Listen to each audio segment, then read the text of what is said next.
Hello. How's everybody doing? Hope you're all doing well. Just make sure that my volume. I don't know why, but I have a bit of a rogue microphone, and it likes to change its volume levels.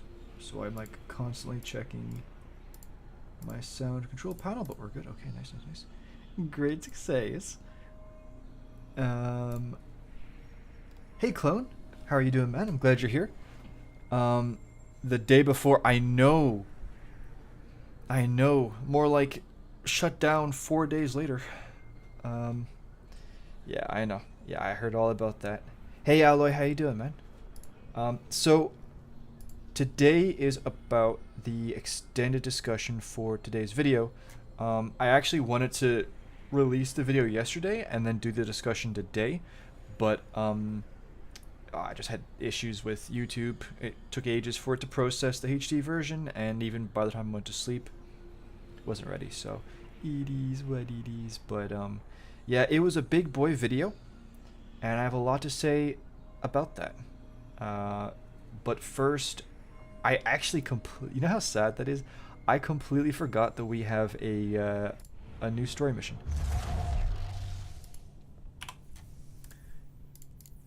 We have a new story mission, so I might as well do it. Let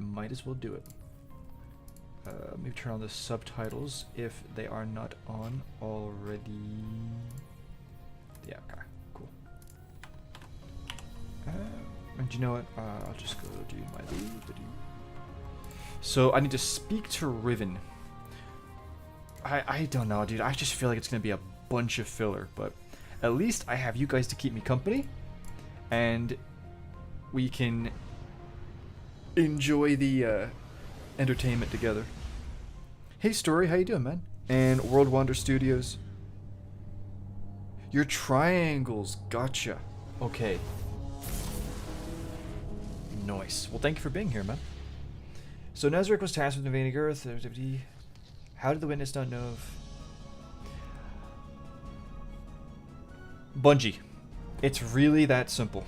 I know, like, it's an annoying answer, but when you consider the fact that, and I'm actually going to make a video about this, and it's probably going to be potentially next week, but the fact that Savathun doing what she did in the collapse breaks so much lore, I just have to believe that the people who wrote the story just didn't think about it.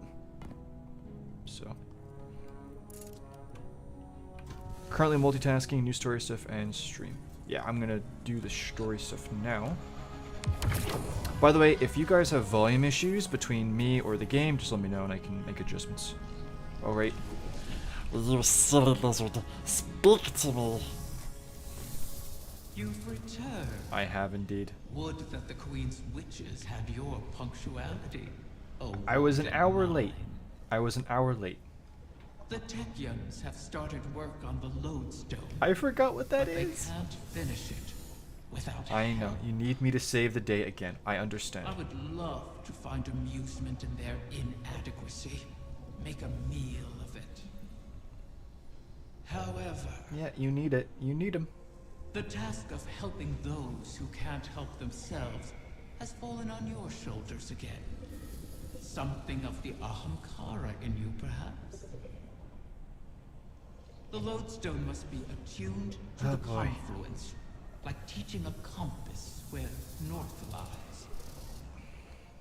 I've simplified, of course, for your sake. The calibration will take some time. But of course. Should I pray for you to make it out alive? Bro, you're so lucky that I'm not the one that you tried to blackmail or whatever. Bro, I would have made the most insanely delicious omelets out of your eggs. I would have had, no, do you know what? I'm sure there's enough eggs. I could have boiled one or two of them. I could have fried one or two of them, and then my favorite personally, scrambled eggs are the best. I love scrambled eggs. They are just incredibly great. And then if I had some left over, maybe I would make some French toast. I just think, like, she has literally no leverage at all. It is what it is. And so we continue. Calibrate the Starlight Lodestone by completing pathways and collecting wishing glass shards as a fire team in the coil. I was reading that. Find wishing glass shards by defeating combatants, destroying pots, and opening. So I have to do the coil. Okay. Alright. I see. It is the architect's fault, exactly. Oh, something mine is pretty cool. It's a very catchy, it's a very, like, not catchy, it's a iconic phrase when it comes to Destiny, isn't it? From Savvy's Worm, she said that, it said that she earned the witness's trust. I know, but I feel like, I don't know. I feel like if the witness really trusted her, it wouldn't have sent Rolk to, like, you know, keep an eye on her. I know, right? But dude, that's kind of the direction they're going with AI, right? Or maybe it was, rather it was that you could use AI to give your character a voice. Scrambled messy egg and French toast. That sounds really good, dude. That sounds really good. What did you go to uni for?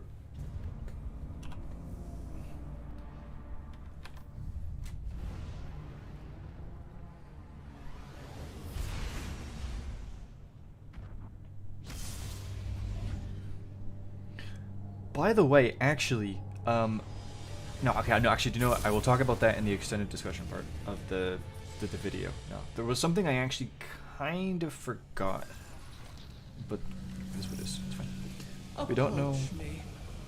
Wait, approach me. We have bargains. We don't. Wait, what the? Wait, oh no, go back. Oh, wait, guys. Where? Oh, there they are. Am I supposed to talk to you? And I am just not loved. I understand. We don't know when Rolk was sent to deal with the Witch Queen. Yeah, I know. That's a fair point. This is an interesting facsimile of the wider city. Not unlike If NPCs from Fallout world can have an element equally from impervious to the demands of True. physical space. Andrew. Bro. And we even have Drifter, you know?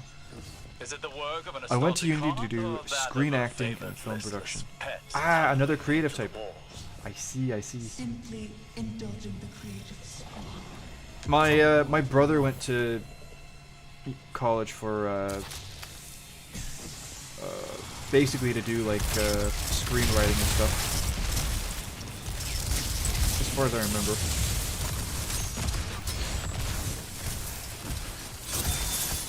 So, oh, that's right. So this is actually my first time, I think, doing. Okay, that was embarrassing. This is my first time doing the coil. I just remember that you need to destroy all the pots. Like, all the pots. And this guy's taking my stuff.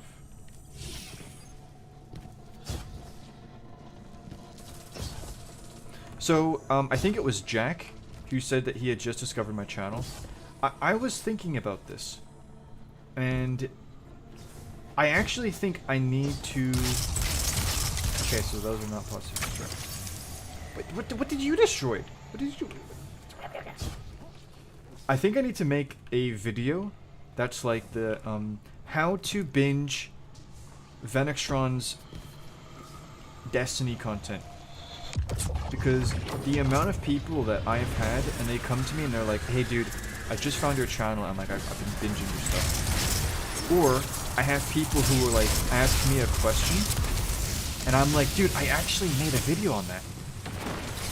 So I think I need to make like a video that goes over the order of videos that will help you the most efficient way to spend your time.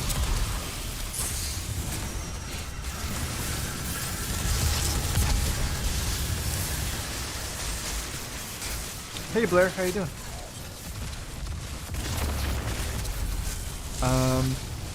By the way, I'm kind of like,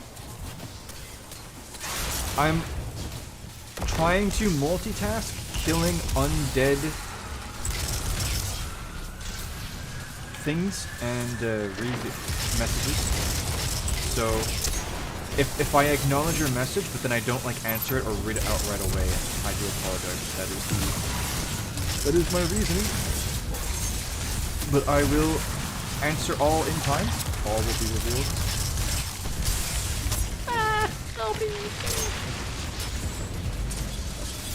I have no idea what I'm doing, by the way. I'm just, ephemeral virus. Okay. It gave me space herpes. Oh no. I hate it when it does that. Okay, we're good. I don't know what got rid of the virus, but I'm glad it's gone. Okay. We do know. Oh, sorry, my theory is that Rourke was sent during the season of Arrivals. Actually, wait a minute. Wait a minute. Was there something that said that the pyramid had been there for like ages, though? But maybe it would no. It could be, but anyway, during season of Arrivals, since everything is trying to warn us about winners, maybe.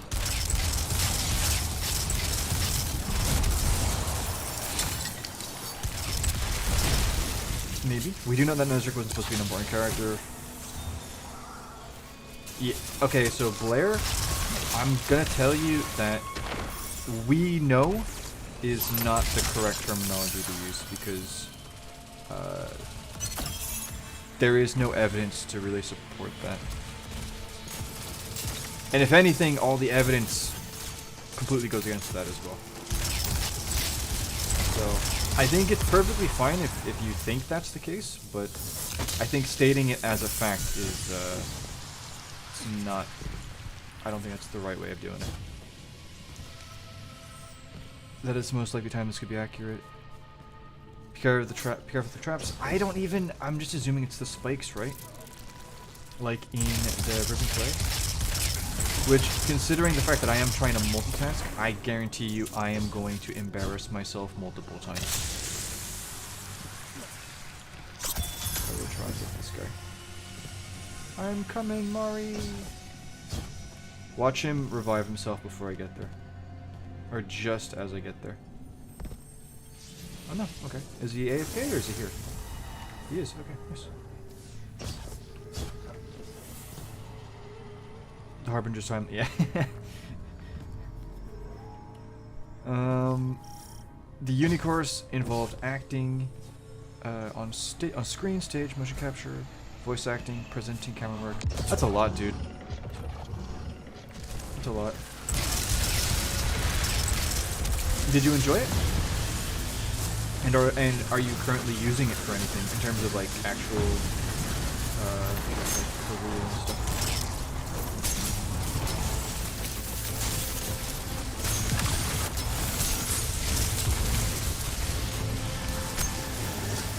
Okay, I am infected again.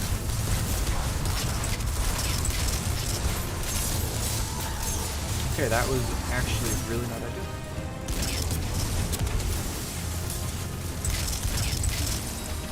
Locus of subjugation.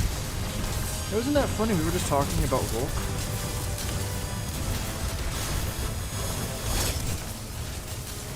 What killed me?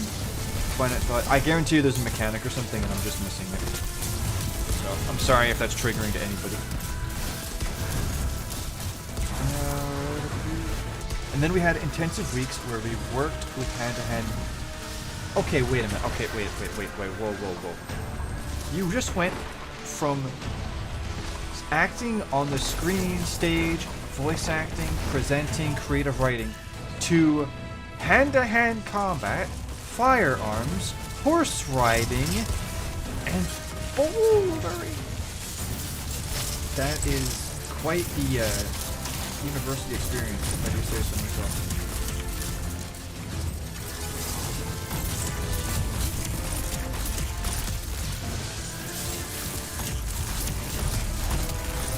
Was that like on the side, or was that actually like part of your like was it like hand-to-hand combat in terms of like for acting, you know, like for what's the word? Like choreography. So well protected.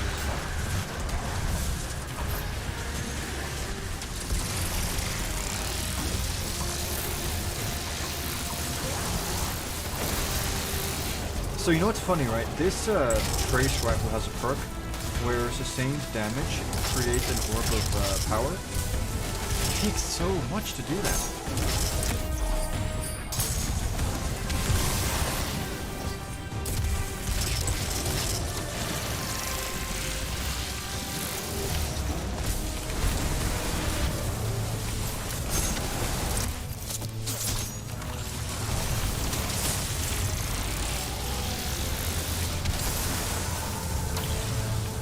I'm gonna die again, I already know it.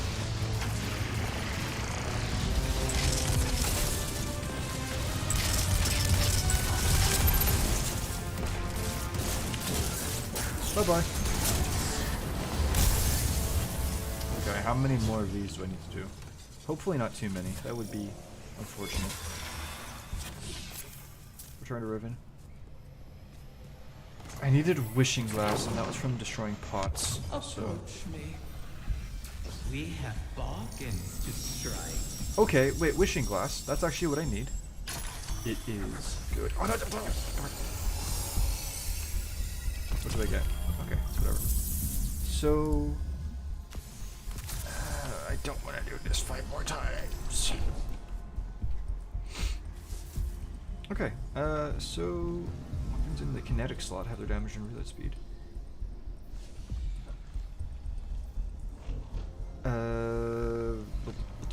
Weapons in the kinetic slot have their damage and reload speed.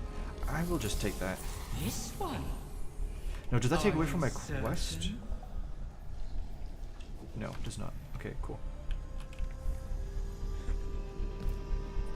Okay. Let me get back to these messages. There is evidence. Author who said so. So, I actually know about Once the again, into interview the that you're talking about. confluence. Our enemies I do. await you. Bring them Um, fire. We'll keep your exit into the overworld clear for when you're ready. I wonder, Oh yeah, I've already heard Lara this. did not cast Okay, just a Riven's eggs repeat. into wherever this is. Shut up. And Riven did not either. Who did? I don't Maybe know. it was how It was Sabathun probably exploited Riven Zargwe, the originally. regent of the Zarpalids. Although, Or the I don't Zarpalids. remember her needing much motivation. Doubtful.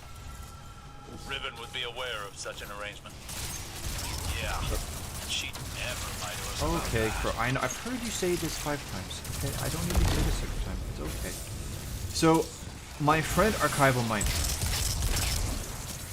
My first interaction with Archival Mine was when I made my Eldritch Theory videos back in the day.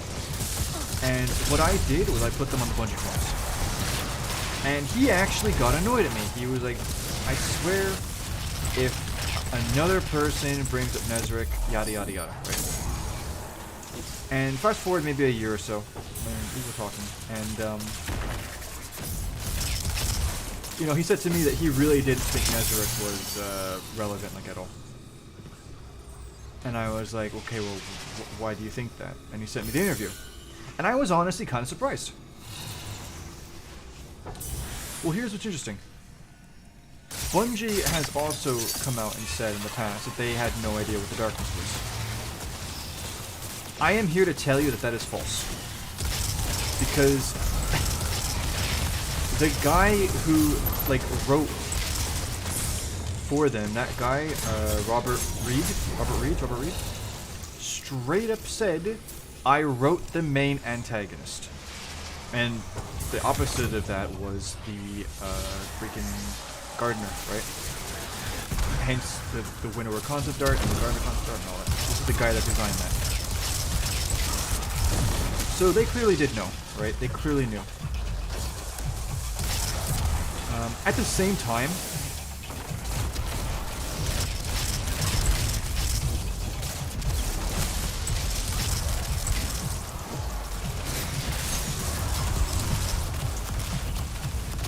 when it comes to Nezric, his lore from his helmet is actually very, very important. And Shadowkeep is actually another reason for this to kind of tie everything together. But I think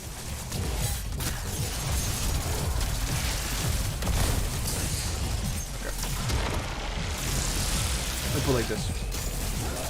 From everything that I can tell you about Nezarec Sin's lore, and the implications and what that means, and when you take into consideration the ancient enemy that the Traveler destroyed, when you consider the fact that that is a pyramid ship enemy, as I will be getting into in the discussion, you again talk about the fact that Eris Morn talks about the great sacrifice that the Traveler made in reference to the Moon Pyramid, the fact that the Moon Pyramid was Nezarec's pyramid, the fact that Nezarec actually had his own church inside that ship, the fact that the Whispers, the pyramid ship Whispers, are solely connected to Nezarec, and that's not me just saying it because of, you know, Whisper stuff. That is straight up even in Lightfall's lore. Lightfall's lore, season of the freaking haunted lore. I don't know, dude. Like, I can't read him. But anyway, he is like in bed with the pyramid race and the Whispers, right? Then you have the king and queen statues, which has Nezarec's symbol on it.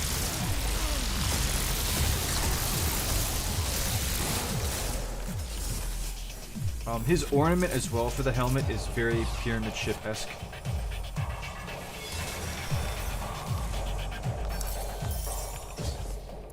And to be very honest with you,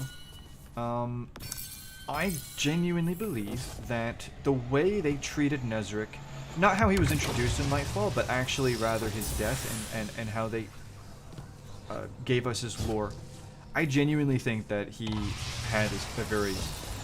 There's more going on there. So no, I do not believe for a second that that interview was 100% genuine. At the same time, let me put it like this. And this is, again, I'm not saying this is a fact, but this is the way it really looks like to me. I'm not convinced that everybody on the narrative team was on the same page when it came to Nezarec. And I think the Witness's introduction is proof of that. But, I mean, listen, if you want to take that interview at face value, like, you know, despite all of the evidence that exists in-game about Nezarec, that's fair enough, but I take what's in the game over that. And considering the track record of the narrative team, and considering the amount of people that are coming and going, considering the fact that the narrative team is very clearly divided, and that's not coming from me, that's coming from the narrative team themselves. Also, Myelin actually implicated as much. Yeah, one guy saying that Nezarec was whatever could either be considered them just not wanting to reveal that much and not want to get people all, like, digging into Nezarec, or it could be seen as somebody who's not really into the story and is just, like, doesn't really consider it that much. That is my take on that.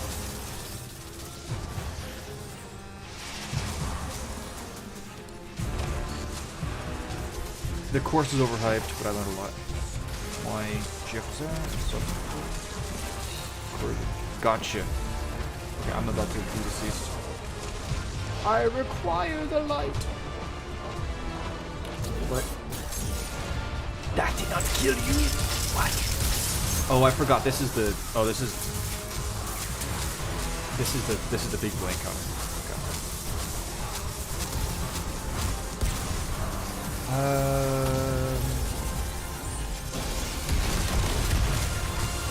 Essentially, had to be a believable fighter and such. We went to an external organization, but it was part of the course. I had fun getting shot at. Well, true.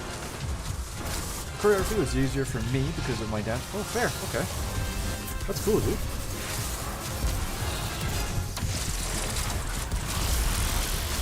Okay, I really don't want to die in like 3 seconds again. I appreciate it. Is this Ungolost again? Ungolost, the wayward beast!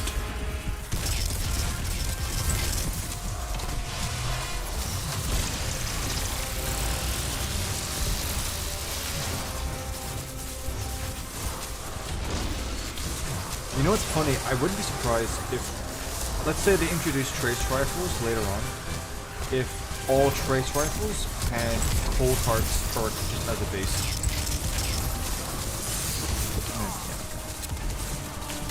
I don't like this trace rifle, but I have like nothing else to put in the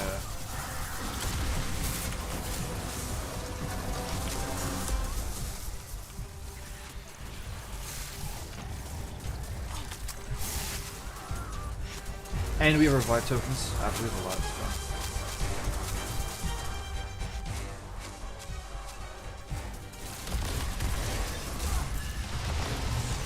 Okay, we have not even 1 damage phase so far.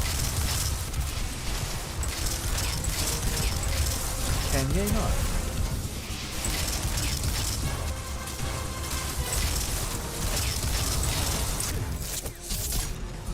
Okay, nice. We'll just clear this.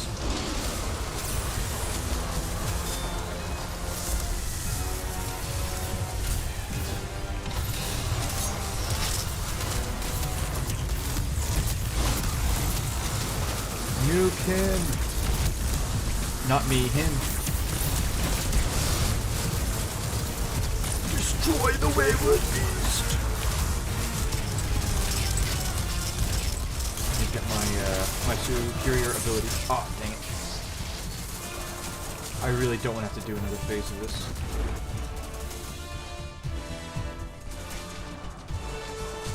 Also for D3, what do you think of the affiliates we're gonna do? Boy. So I actually, I got some new information about that.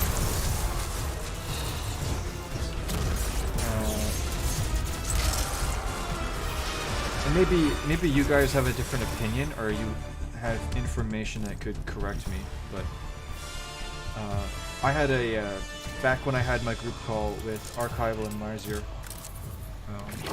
I brought up the Aphelions. This one will be different.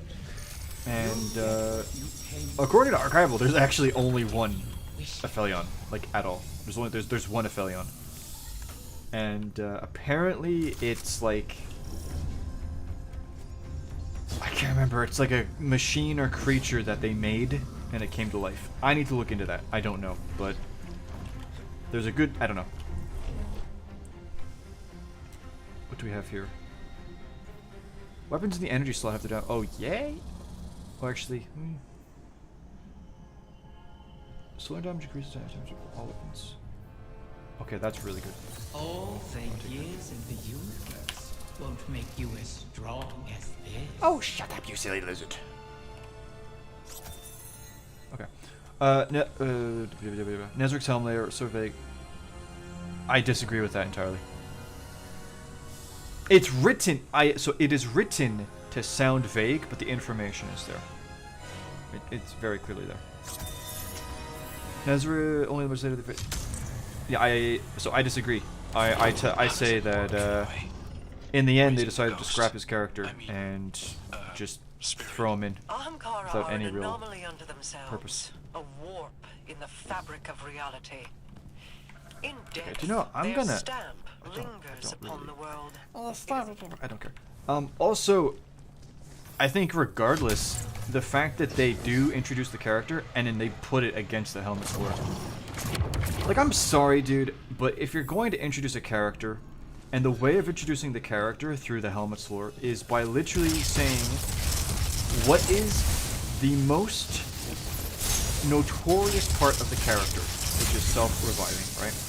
And then their motivations, what do they want, right? To effectively be a god and to exist in a universe where the light and the darkness exist. And for the record, light and darkness have both capital letters. So, and then you introduce a character in game in a way that utterly goes against their motive. I'm dead here. I accept my fate. Wait, no.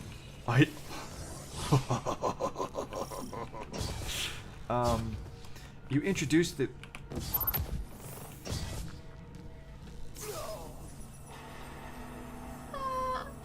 You introduce the character in a way that goes against their already established motivations. I think they had no idea. I think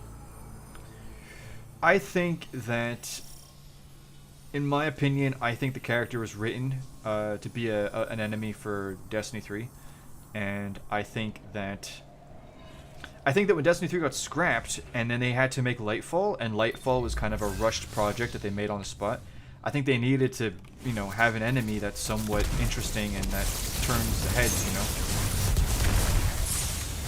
Like, I wouldn't have cared, right, for Lightfall if the raid bosses were just random dudes, right? I wouldn't have. But I think it would have been underwhelming. So even though Nezarec himself was kind of underwhelming, it was his name that actually carried a lot of weight, right? And I think that's why they did put him in. I don't know. There are people who say Nezarec's going to come back.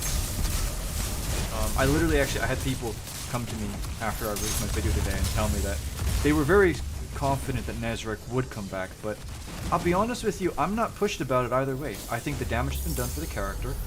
I don't think it would make sense for the character to come back. I think what's done is done. And quite frankly, if he doesn't come back, I really don't know. If anything, I am more afraid of what they would do to him if they did bring him back. Let's put it like that. Do I think that it makes sense from his lore that he can come back? And the answer is yes. Listen, not only did he die, but when he did come back, it was without his body, right? His body got cut up in pieces, and then like 3/4 of it got turned into Nescafe, instant hot chocolate, and he still came back. The dude literally materialized without a body. If Nezarec is not proof of the concept of souls existing, I mean technically the Fallen are as well, but I mean, if he's not the proof of that, then I don't know what is, because he literally had nothing of his body left. Nothing. And they literally brought him back out of thin air. And I guess that kind of ties into the fusion that came out with Plunder, talking about they think me contained, but I am diffused as vapor on the wind. Once again, I am becoming. If that's actually about him. Also, for the record,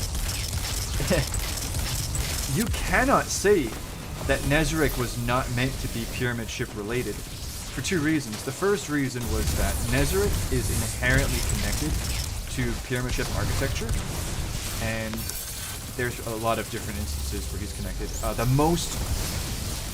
The most obvious one, though, is of course the church. But the second reason is that if you believe that the fusion, I want to say it's Frigid Tomb, but I don't know what it's called. The traders, I will find out. You know what I mean, the one from Season of the Plunder, the Ark one. If you believe that the lore about that fusion is to do with Nezarec, well, I have some really unfortunate information for you. The fusion rifle itself is actually one of the urns from inside of the pyramid ships on its side with a handle carved in.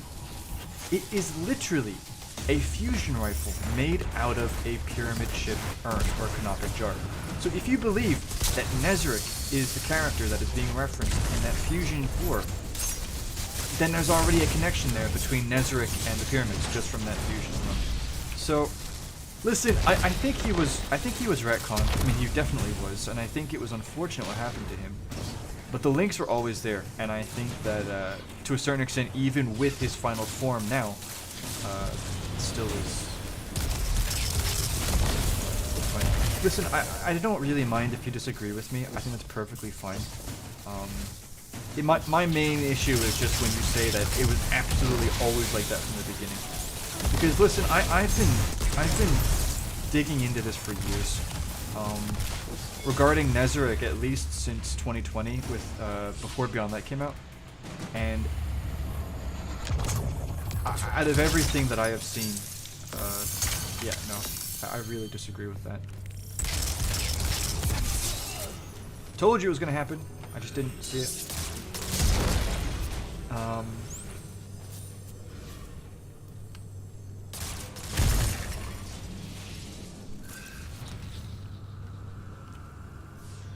But I mean, nah, whatever, fine.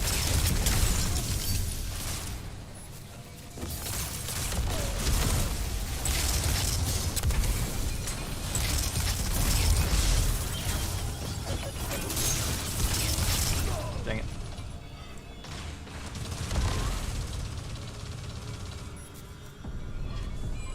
So you say Nezarec isn't finished, but there's no way that, and I'm gonna get into all of this, like once I finish the story and we get into the extended discussion, right? Nice. I think he should be. I actually think he should be. Listen, I am a massive Nezarec fan in terms of the concept, but like he is inherently connected to the pyramid ships. Their story is done in the final shape. At least it really seems to be. Oh! And so, yeah, like, if they bring him back, I don't see what good it's gonna do, and I just feel like I feel like he'll just be treated like another villain of the weekend, you know, for the Saturday cartoon.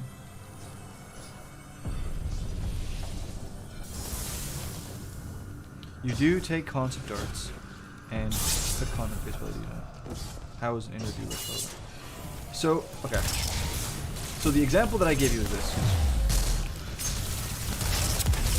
The interview, the reason why I did not take the interview at face value is because Bungie has a track record of saying things and then it not being completely true, right? So that's the first reason, right?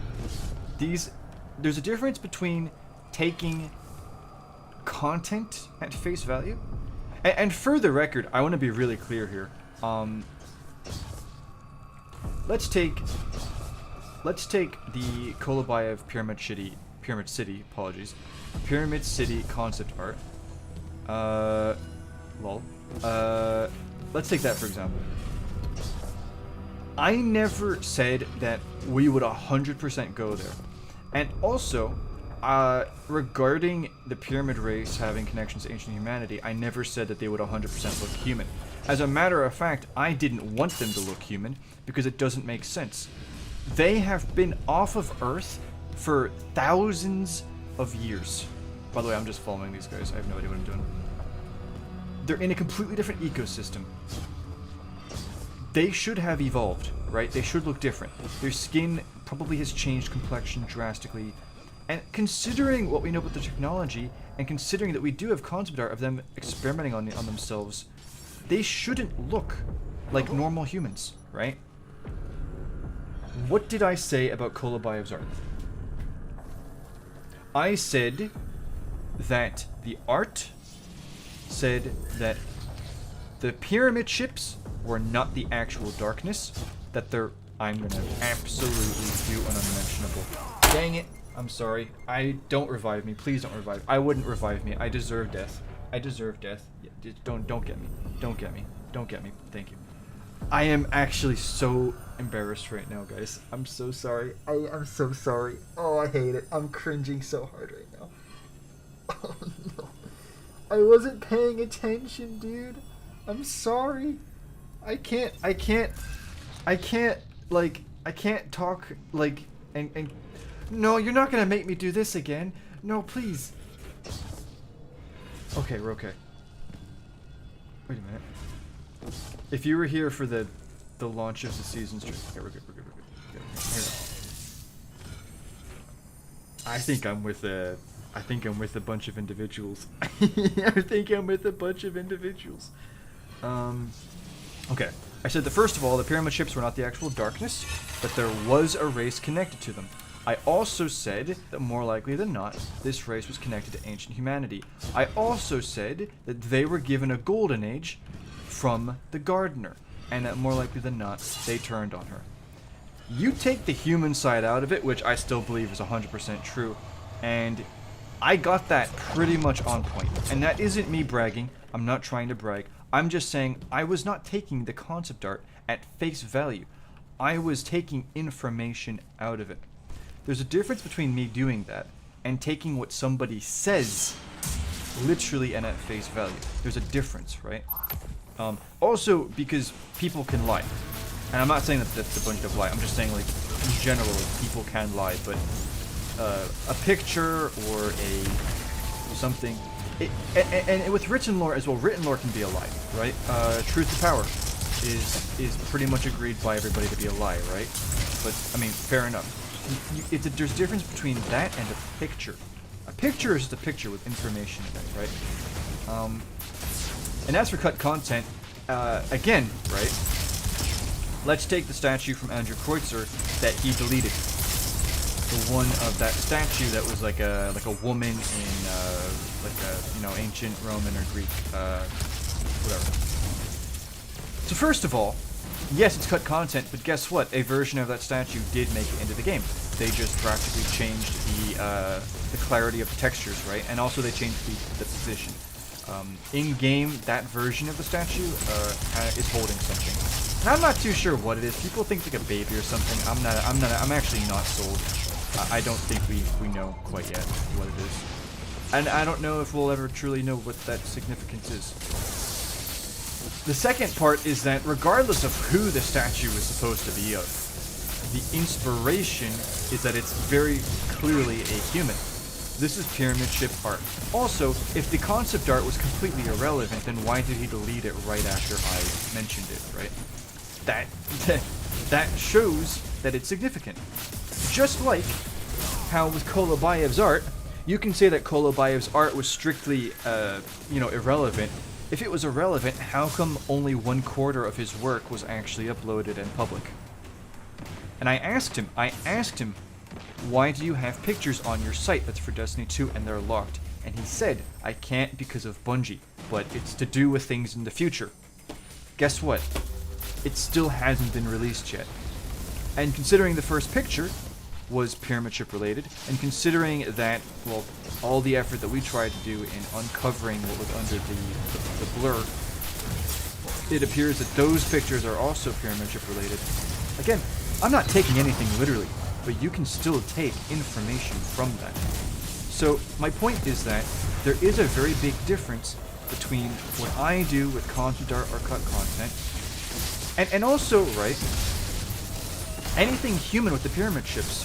It doesn't matter if it's not in the game or not. It tells you where the developers' heads are. It tells you what they're thinking about. It'd be one thing if I made the link between them and Ancient Humanity, and there was absolutely nothing from Bungie at all regarding humanity. And yet, it is very clear from Bungie themselves and their work that when they design the pyramid ship stuff, they use Ancient Humanity as inspiration. And the greatest proof of that is Witch Queen's pyramid ship art style. If they wanted the pyramid ships to be strictly alien, I promise you, you would not have human statues, you wouldn't have statues of horses, sphinxes, foxes, or whatever the ones in Root of Nightmares are. You wouldn't have the architecture be a straight up copy of ancient Mesopotamian architecture in a lot of ways. The architecture in Beyond Light and Shadowkeep was more alien and vague than Witch Queen. If they wanted to completely ditch the idea and the concept of them being connected to ancient humanity, then they would have either stuck with the Shadowkeep architecture or gone even further down the alien route, but they didn't. So again, I am not just taking things at face value. I am taking everything into consideration, whether it be what's blatantly shown, but also inspirations, and also what it says about what the developers are thinking. And I got stuck on the bush. And finally, again, going back to the interview that you're talking about, Bungie has a track record of saying something about the lore, and that's actually being blatantly false. And at the same time, there's no reason to say that he wouldn't say that, because he doesn't want people to be... Imagine if he said, yeah, Nezarec is actually, like, really important, guys, but, yeah, Nezarec is actually, like, the secondary villain of the entire franchise, guys. I know I'm telling you this in, like, you know, whatever the date was, like, Forsaken or something. Yeah, guys, Nezarec is a really important character. He's not going to say that. He's not going to say that. So there's a chance that him saying what he said was just misleading and trying to whatever. Also, Bungie has a track record of misleading people with their words. We're like on round 2 or 3 of Bungie saying something and it's not false. Bungie says that the pyramid ships are the darkness. Guess what? They weren't the darkness. Bungie acts as if the Witness is the ultimate villain and the darkness. Guess what? The Witness isn't. Now we've got the same thing with the freaking Traveler and the Gardener. Bungie has a track record. And then finally, and this is again not just from me, but from Bungie themselves, people on the narrative team, and again implicated from Mylan, the narrative team is split. They're divided. It really seems like there's too many cooks in the kitchen. There's tension. People have different things that they want to have happen. Different stories, different characters. I think the Witness was probably somebody's baby.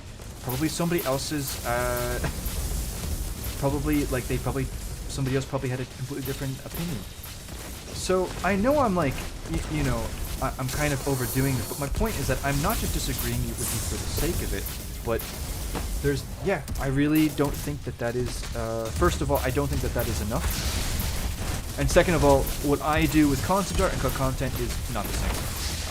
So, that's my opinion on that. Also, I want to apologize for the absolutely atrocious gameplay that you're being forced to witness. But, like I said, I don't usually, I can't, I haven't reached that part of my, you know, I haven't leveled up that skill, I guess, where I can, I can't do debate mode and game mode at the same time, okay?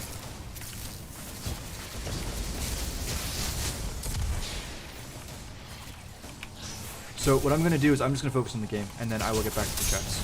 Because I do want to finish this, and I feel I am keeping these people hostage in-game.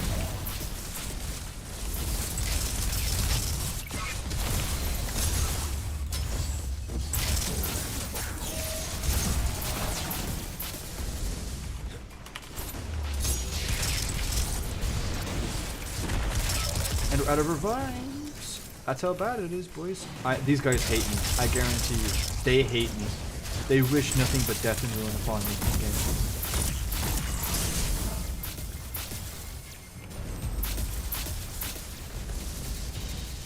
Mari, it is all up to you.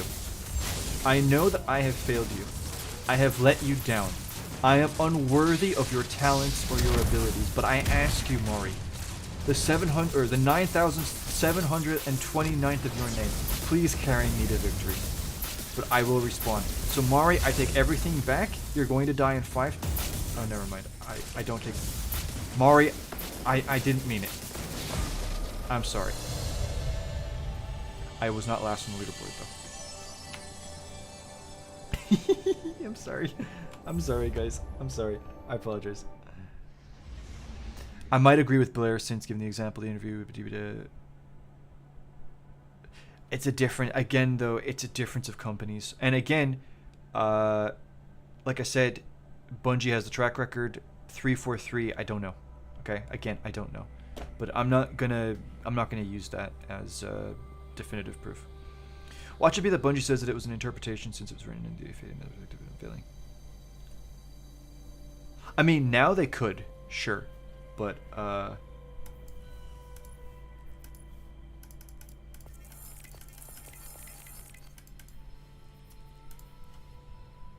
minute. It's when it's highlighted green, it's hard to see what the thing actually is that you...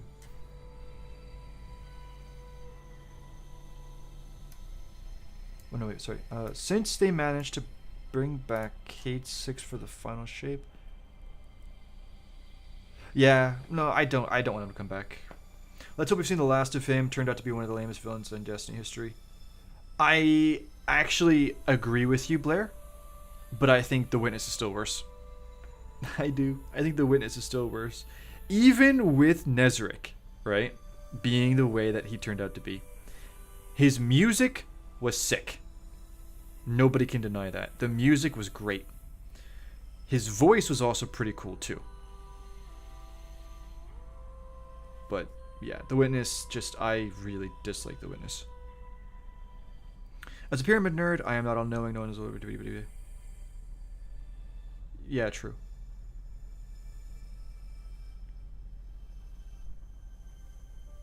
Yeah, I know. Yeah, the Rourke line, yeah.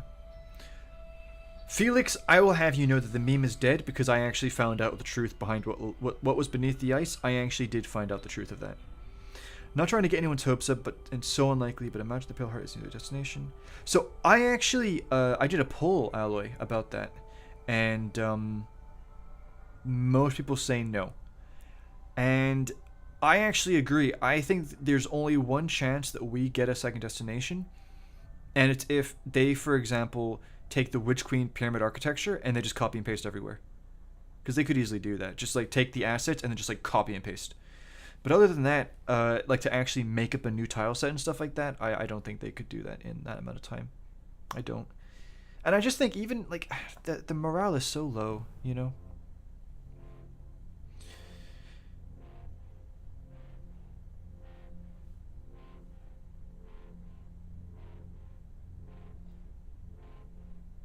I would agree with you if Nezric's presence backstory was so...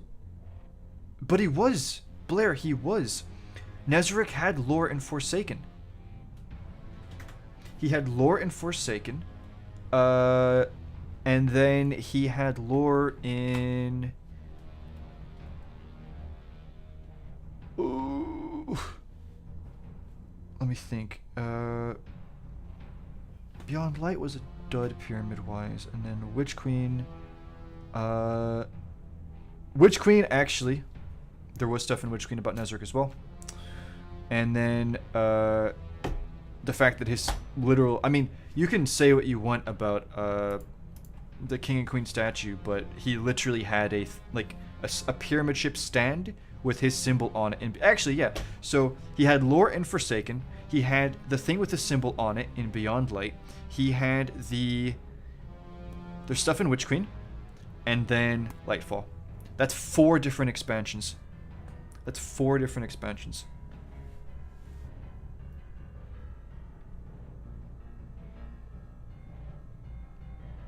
I disagree with you, Blair. And, like, for the record, like, I have been pretty clear about why I don't like The Witness, and maybe I'll make a video on that, but I don't think it's very fair to just make the assumption that if I disagree with something, it's just because I don't like it, or because it goes against my theories. I don't think that's very fair at all. The reason why I don't like The Witness is purely because of the fact that as a character, their motivations are incredibly boring. And at the same time, they are a plot device that, like, basically, how do I say this? The Witness exists as a means of not having to actually give the pyramid ships that much depth. The Witness is a vague concept, and literally it is. It's a character who looks vague, and speaks with multiple voices, and who speaks in riddles. Right? It's literally a character who's just designed to look somewhat ominous and be mysterious and vague. That's literally the whole purpose of The Witness. And as for the backstory, bro, we should be grateful we even got that one cutscene in Season of the Deep, because if Lightfall was received well, I would be surprised if we ever got that cutscene. And I'm serious about that. So, no, I don't dislike The Witness purely because of, you know, it goes against theories or whatever, right? It's genuinely not an interesting character. It is genuinely not an interesting character. It isn't. It really isn't. And, yeah, no, there's nothing about this character that piques my interest. It does. That's purely the way it is. I mean it, and it has nothing to do with, yeah. So I think that it is unfair that you just would assume that, but I mean, fair enough, right? All right, I'm gonna continue the story.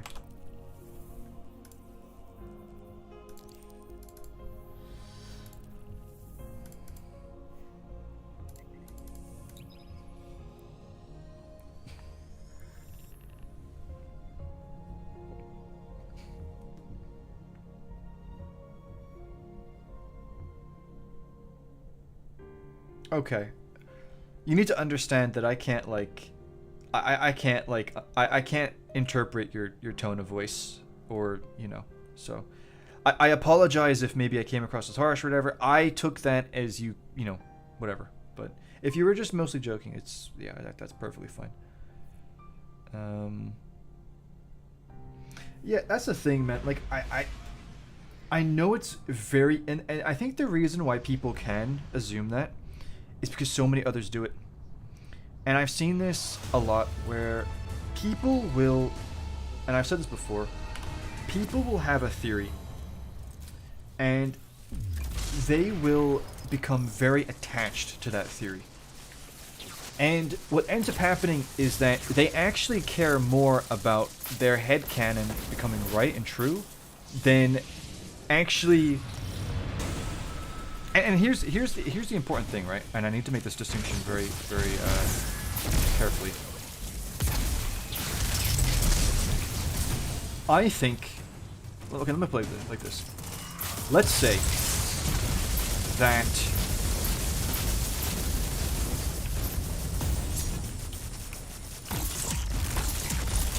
How do I... Let me give you an example here. I mean, let's take something that actually happened already in the lore. Okay. Let's take something in the lore.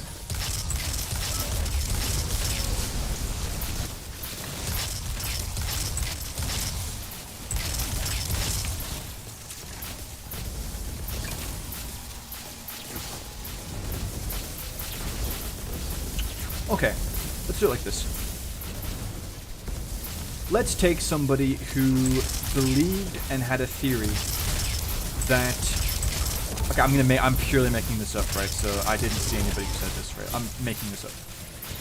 Let's say that there's somebody, and they believe that at one point in time, the Traveler and the Pyramid ships, or let's say somebody had a theory, right, that the Pyramids and the Traveler were created by the same person, and that the Traveler basically ran away, and the Pyramids were sent to track it down. And they say that the Pyramid ships are the darkness equivalent of the Traveler. Okay? Okay. And then they, as the years go by, they are like incredibly attached to that theory.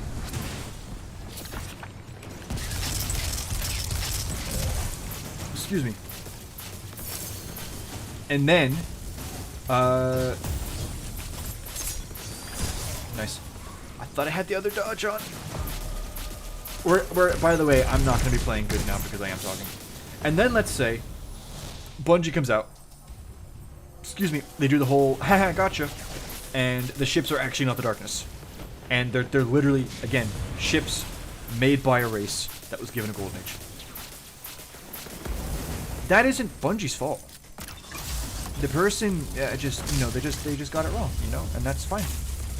Again, it's all about having fun, you know, it's a video game. But at the same time, they could be like, no, like, I disagree with that. The Pyramids Bungie got it wrong. The Pyramids are the equivalent of the Traveler. And then, like, they're like, you know, doing stuff. They literally make this cutscene, right? And the cutscene's like, bro, there's a race. And then not just the cutscene, right? You had the statues, all like the, you know, the hallways, the stairs, the doors, literally the concept artists saying that areas are designed to be places of worship and ritual. You have concept art showing the race effectively in different stages and all of that, right? So not only does Bungie say that this theory is wrong, but literally so many different resources out there say the same thing. That isn't... the person just had the wrong theory. So if they're still saying that this is wrong, and Bungie's wrong, well, that's just... No, this is Bungie. They had the core story from the beginning, right? And then as the time went on, they began to build off of it, and build off of it, and build off of it, and build off of it. And the person just didn't pick up on that. And that's perfectly fine, but that means that when the person says that Bungie is wrong, they are literally saying, because they're most likely than not. Unless they can give like an airtight theory, right? But now let's take somebody who said, let's take me for example. Let's say back in the day. I said, guys, the Pyramid ships are not the darkness, and there is a race connected to them. And I give all the evidence that I gave before, and a lot of that evidence was right in the end, right? So, like, this is stuff that Bungie clearly kept, you know, that they picked up on, right? And they kept going. And then Bungie comes out and like, listen, guys, there is no race. There never was a race. The ships are living, breathing, and they have always been...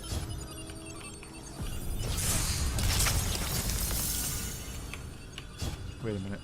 I am the carry now, so I can't die.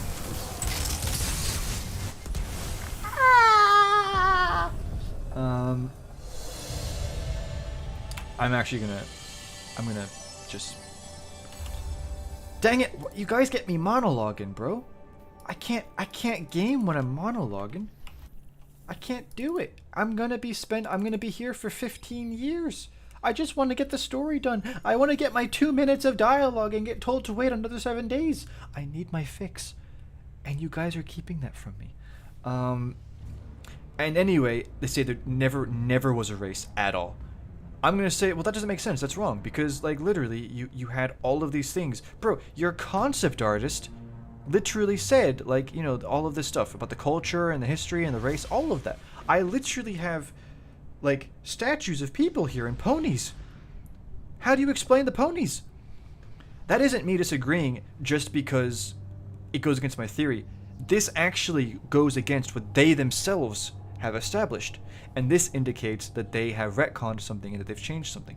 So what this means is that my theory, it wasn't that it was wrong, it's just that my theory was linked to the previous version of the story that has since been changed. Okay. So there is a difference there. But there are a lot of times when people have a theory and they get attached to it, but it's not connected to the way that the story actually was going. And they get really... And the thing is, right, we should exist in a place and time where we can just chill, have fun, share our thoughts, have a great time, and just, you know, enjoy the game. But people get aggressive, you know? And I've seen people be like, hey guys, what do you think of this theory, you know? And then, bro, you're sick. Okay. And then people are, oh, no, you're an idiot, you dummy, you big stupid bingus, you know? And the guy's like, bro, okay, I'm never ever sharing anything again. And, yeah. So, like, when I say, for example, like, when Nezric's glaive came out, and it implicated that he was a disciple, I said, no, this doesn't make sense. And I didn't say that because I'm just a fanboy or it goes against my theory. You compare that glaive to the helmet, and regardless of your opinion, and you can say, well, the helmet was never, okay, well, now you're putting things onto the helmet to a certain extent, right? The thing that is undoubted, whatever the word is that the helmet and the glaive are both Nezric related, right? But these are two different things that now go against each other. And so the reason why I disagreed was because Nezric's own lore was now contradicting itself. And for the record, they have never explained that. They have never explained it. Nezric's sin, and I've checked and I've asked with other people, and they say the same thing. They have told me, yes, Nezric's sin is broken. The helmet does not make any sense anymore. And it has nothing to do with who Nezric was. It's just motivation, you know? It's very simple. So, I understand why people would assume that, you know, I disagree for whatever, but I genuinely, you know, I'll tell you what, when I began to do theories and stuff like that, I really believed that the winnower had a physical body. I really believed it. And that was all part of my theory and yada yada. And then I had people be like, oh no, I don't think so. And I was like, dude, no, he does, man. He does. But then I actually was like, well, okay, well, wait a minute, I'm gonna look at the lore. And I looked at the lore, and all the evidence suggested that the winnower did not have a body. And the Taken King literally refers to him as the formless one. Okay? And for those of you asking where I'm taking that from, this is an item description from Taken King. I don't remember the name of it, but there is an item description that basically talks about the Hive and this character called the Formless One. But, and so I was like, you know what? I had my theory, but my theory was not based in the game's logic, and it did not match what the lore said. I do my very best that everything that I say and all of my theories are purely based in the lore. Because here's the reality, okay? If I said the winnower had a body, and somebody came to me and they're like, yo dude, what do you say about all of this lore that, I'm gonna die, by the way, and bro, I hate space herpes. Oh wait. I'm free. And they were like, bro, look at all this lore.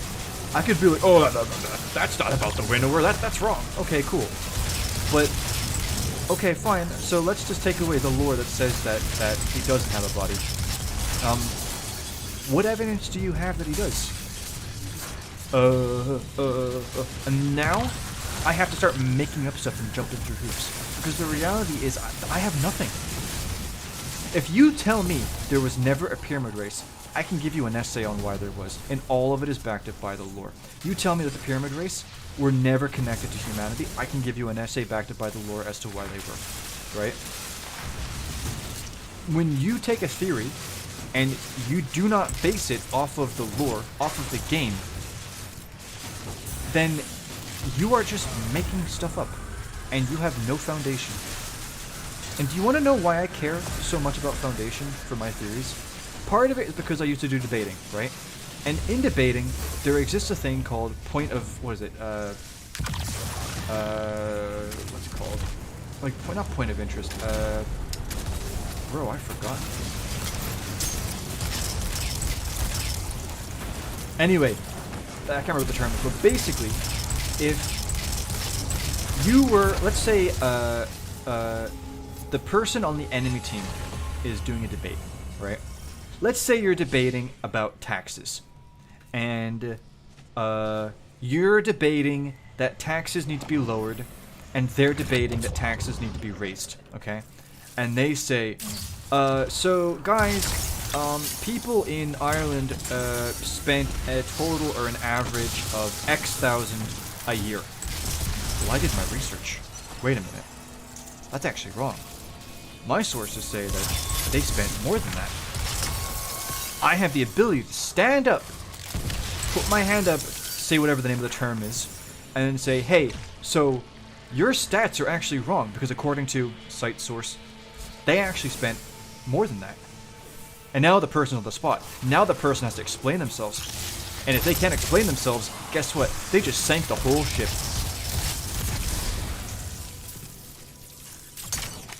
I remember I debated, and there was this girl on the enemy team, and I can't remember I actually don't remember what the thing was, right? But she made some point, and she was like, oh, yeah, and as a dual citizen between Ireland and America and whatever, blah, blah, blah, blah. Do you want to know what I said? Do you want to know what I said?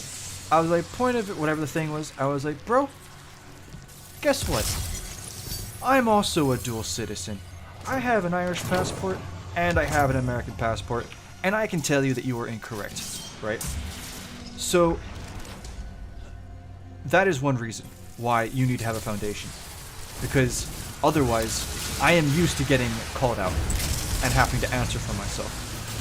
Second reason why is because when I first began sharing theories, I was just sharing it for the fun of it, and I just had no, like, I was, yeah. As soon as people started insulting me, calling me names, and at one point basically trying to diagnose me with schizophrenia, that's when I was like, okay, screw it. So from now on, I literally cannot, like, I have to be airtight.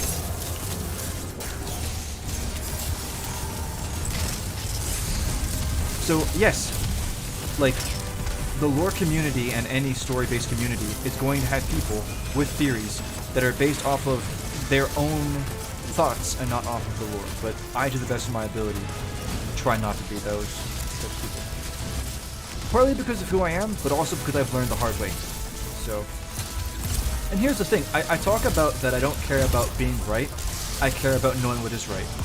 So, if I care about knowing what is right, why would I do anything other than making my theories and my basically predictions of the future be as concrete as possible, based off of, and here's the thing, the more that your theory is backed up by things that Bungie themselves have done, then not only is there a higher chance of them actually doing what your theory says, but at the same time, that means that you can say, listen, it was wrong, right, I was wrong, but it's actually because they retconned it.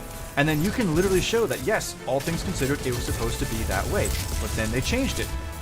And guess what? Retconning happens all the time. Stories change all the time. Should they change the way they do in Destiny? No. That is either poor management or poor storytelling. But it does happen nonetheless.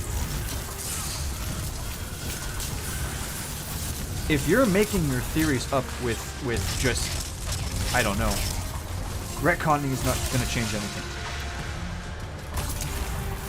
But anyway, I know I'm getting into a whole thing about it, but no. And that's why, like, in my videos, I always try and say, listen, I'm not just saying this for the giggles, right? Like, this is why.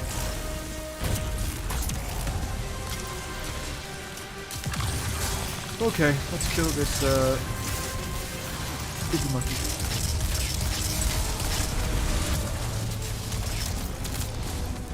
Oh, of course you gotta do it.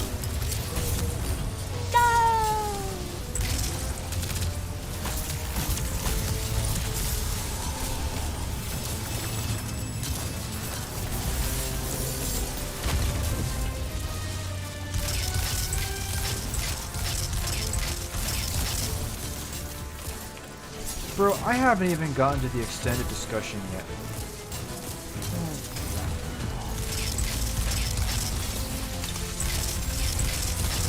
By the way, I appreciate all of you here, being here, and yeah, thank you for tolerating my my rambles while I get through this. I have to say, this week it's been really grindy so far, so maybe I'm just trash, but it's taking me longer than I would have liked, for sure. Am I closer? Okay, just need one more. Seems like.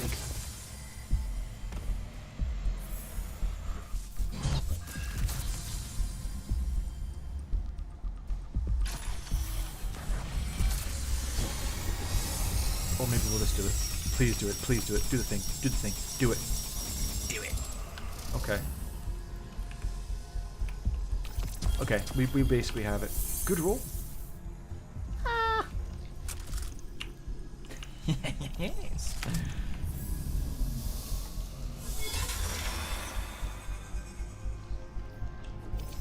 Why not?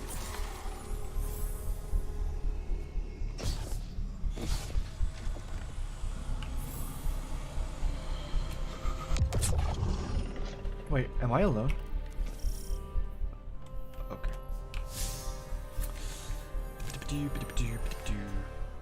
I like the Witness, but despite having more screen time than Oryx, I have a feeling this... I agree, yeah.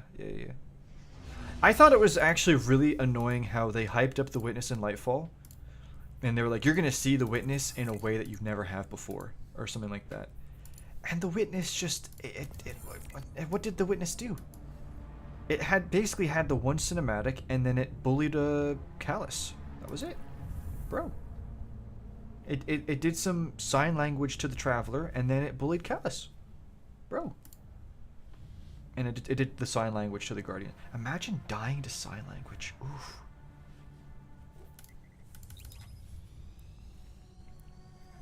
Hey Tailgate, how you doing, man?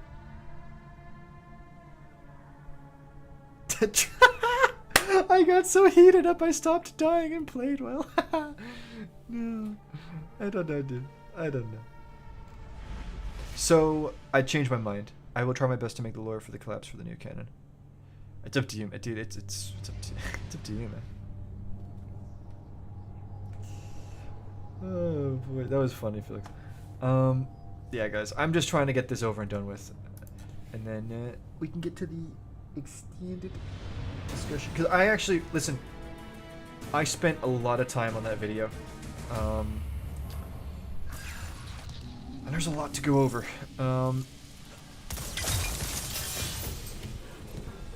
I actually made a video regarding that for members, but I'm gonna actually scrap it and redo it because I think I'm gonna actually go a bit more in depth, and I might actually like cover some other things that I didn't do in the video, but I don't know. I think I might do it tomorrow actually. I think I'll be free enough tomorrow to do it. But no, this video is one that I actually plan on making.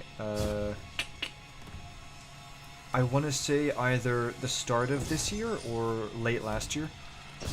If you were in my Discord, you might have actually. I kind of talked to you guys about it in the Discord, and I got your thoughts about it. But no, I just think it's like there are like I don't always make videos based off of how relevant they are to the present. I do like a lot of digging, right? And I found a lot of things over the years. And sometimes, you know, I have videos and I just feel like people need to know about this stuff, right? So I kind of just make it, you know, just I make it for me, right? Because I feel like I need to get it out there. And that's kind of what this video was. And then for those curious, the next video that will be coming out is the Veil Theory Part 2. Nice. And Myers actually made a thumbnail for that, which was awesome. And then, yeah, I did some digging in the lore today about just to... I already have the theory in my head pretty much done, but I'm just kind of going back over all the lore to make sure I'm not missing anything. And, yeah, I've got a little bit more that I want to cover. I would love to be able to ask somebody's advice as well. No shot! Okay, no, sorry. I thought I knew this person. Sorry. I thought I knew this person. I would love to ask Archival about it. I'm just, different time zones, you know? And then Myers is an elusive one. But if I'm able to talk to him tomorrow, I might ask. But yeah, my goal is to get the video out for Thursday or Friday.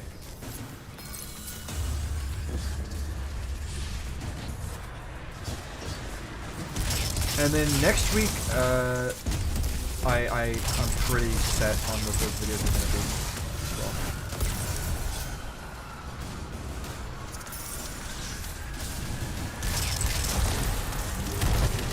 Actually, next week you might be hearing more than one person in the videos because my girlfriend is coming to visit.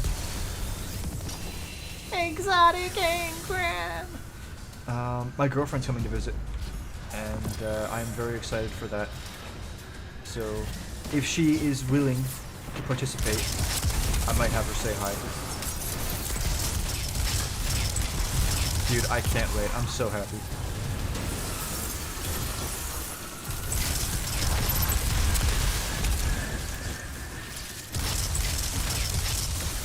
I am maidenless no longer. Like, bro, like, I'm dead. I'm not dead. Like, I played Elden Ring, and, like, you know, I played for 2 minutes, and then I'm getting called out for being single. You know, I'm like, what is this? What? I didn't ask for this. And I was like, okay, fine. Objective updated.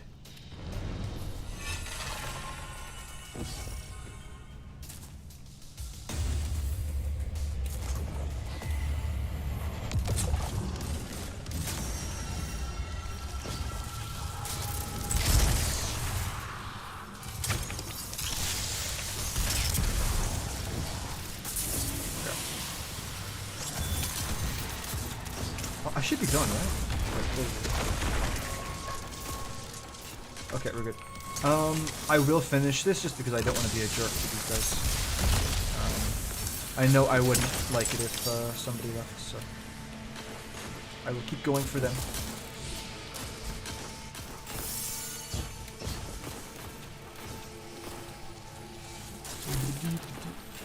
Can thou with Notith? Thank you very much.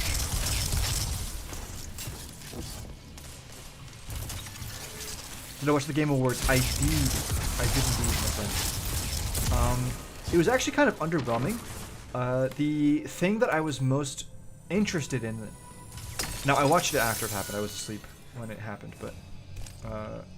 What made me the most interested was actually that No Man's Sky game. The Light No Fire, or something like that? Light No Fire?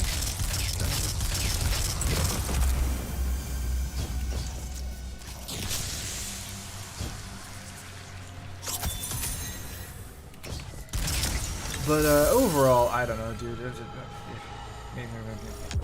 Whatever. Big. Wait, so I pressed it through it.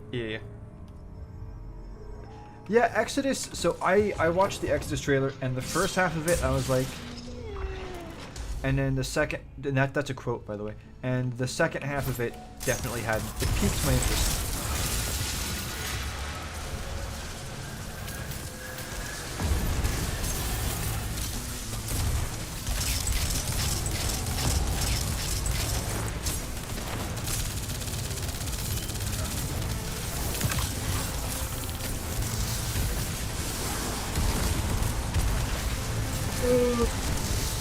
Big question. What was the hive in the solar system? That's a good question. That's a very good question.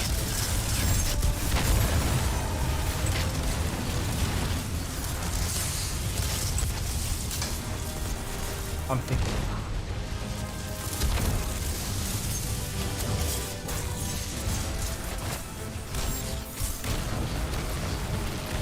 Bro, how is it that you can make the ground light on fire just by headbutting? Like, why can't I do that?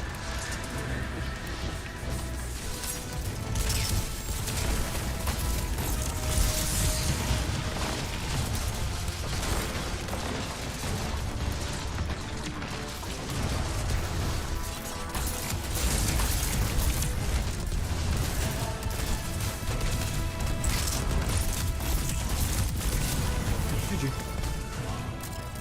Okay. My time is here, my time is now. I will depart.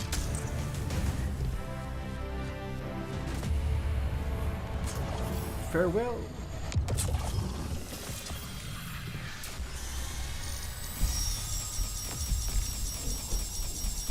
Taxes, the kell of the IRS. May we never meet again.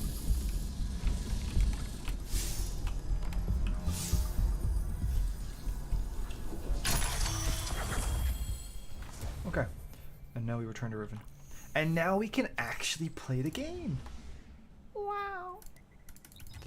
So the hive during the collapse. Well, I can tell you this. And I think I will, like, this will be a video. This will be in the video, probably, that I'll do soon. Savathun, there's actually no reason for Savathun to be at the collapse. In my opinion, I think Bungie and whoever's there currently, they just really like her. And I think they want her to be sympathetic and potentially turn into a hero. Same thing with Aramis, for the record. And,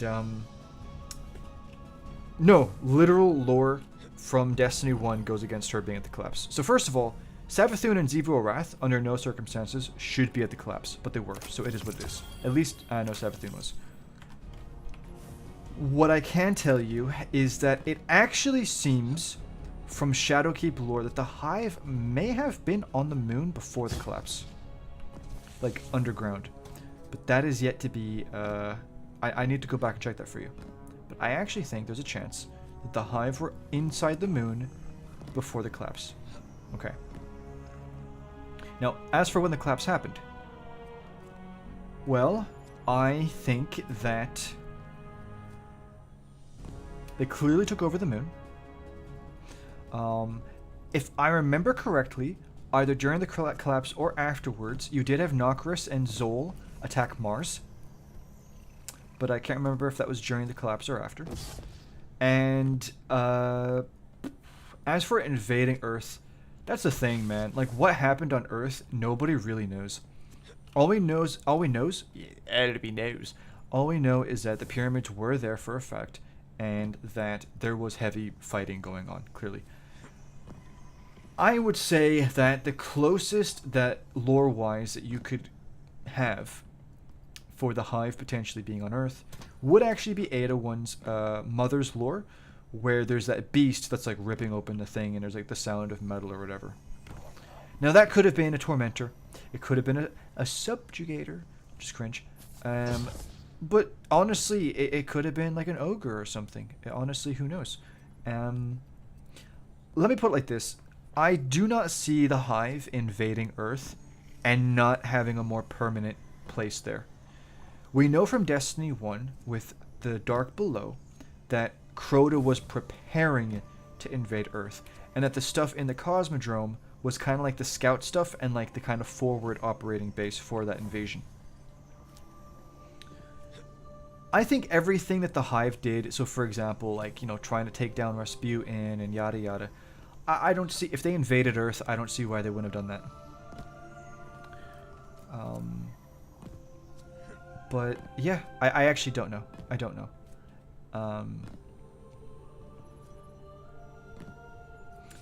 And if you want to go to the D1 collapse, like the, not, when I say D1, I mean like the original Destiny one. We don't know. We don't know. We do know that Rasputin tried to 1v1 the darkness, and like that went as well as you could expect. We know that the Vex were there during the collapse. And the Fallen, I don't know. Cabal, I don't know. Hive, I don't know either. But anyway, yeah. Don't know. Obviously, Crota ended up on the moon at some point. Oh, we've got a Skype call! Guys, give me 1 second. I need to join the Discord server and talk to somebody.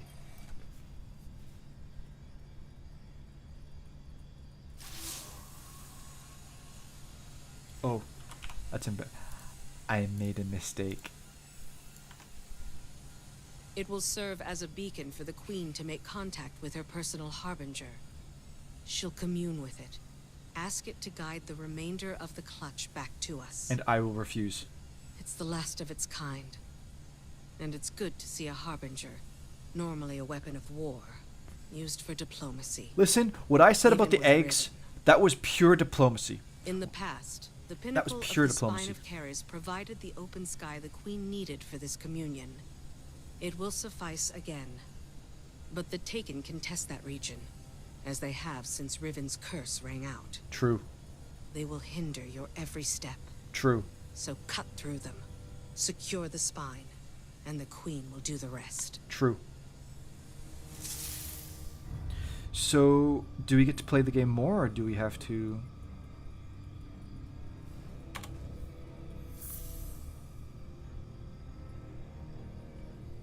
Oh, nice! We get an actual mission, guys. I'm gonna check my postmaster real quick.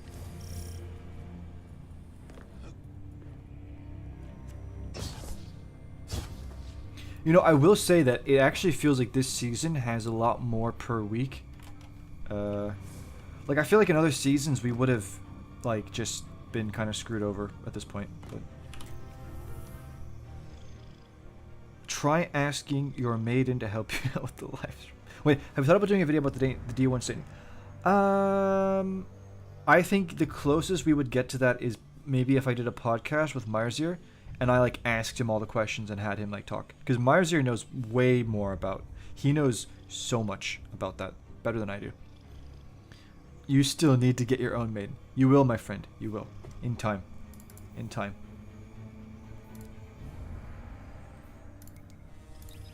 Listen, if I can do it, anyone can do it. From the Exodus lore on the game's website, looks like the game's being built a highly evolved offshoot of humanity. That's actually interesting. Okay, that's kind of cool. You know, I did actually like that about Exodus. I did like that, how humanity had this other race that was just like so much superior to them, and that was hunting them down. I thought that was cool. It gave me like Halo vibes with the Covenant. I did think that was cool. You know? Okay. It's story time. Communion with my Harbinger requires we access the highest point of the Spine of Caris. But Riven's curse remains. The curse brings new Taken to the region every cycle. So hunt them and our work can begin. Once the Wait, spine what? is secure, Sadia and the Techians can light a beacon for the Harbinger. Look at this dude. Oh, actually, that's a girl. Look at this dudette. Unlucky daughter of Zevro Wrath. Bro, imagine like your son is Crota, the Eater of Hope, and then your sibling has a kid as well, and it's just that. Unlucky, bro. Can I finish it? I can't do a finish on it. Whoa. No, wait, no, wait, I know this mission. Wait, are they just reusing this mission? Wait, they're just reusing this mission. Yes, I remember. You have to kill the Taken, get the barrier. Oh my goodness, yeah. And then there's the ogre at the end. Wait a minute. Wait, so they are... So wait, we are effectively just getting a reused mission. That is unfortunate. But... Okay.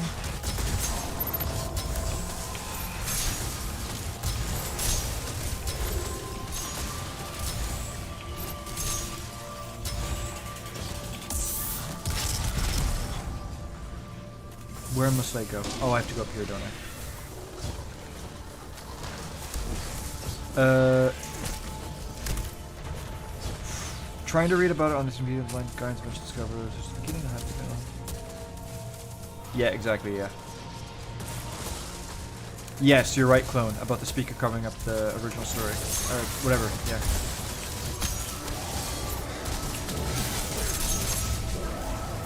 Unlucky Ragnar.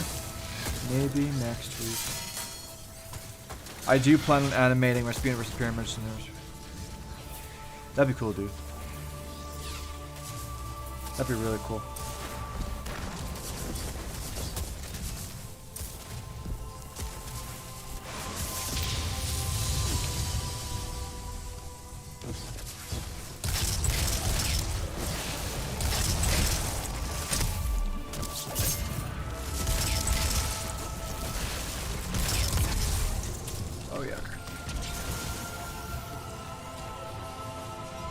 Bro, I'm literally an hour. No, I'm literally 30 minutes past my. I'm behind schedule by like 30 minutes.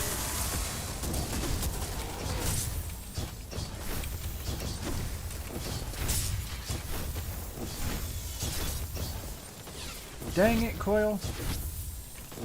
Also, I'm already starting to lose my voice, so it's really handy.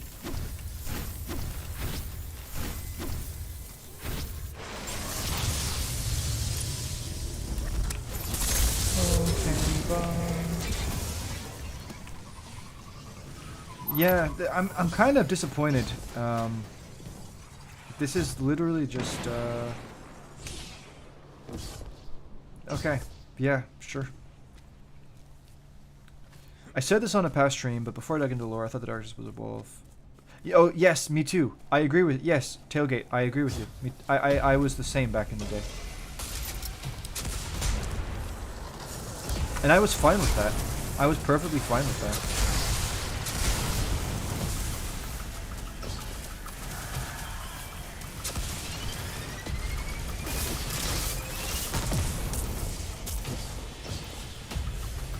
Do you guys remember, and this is mainly for like the D1 players here, do you guys remember rifle gaming? Let me know, tell me if you remember rifle gaming.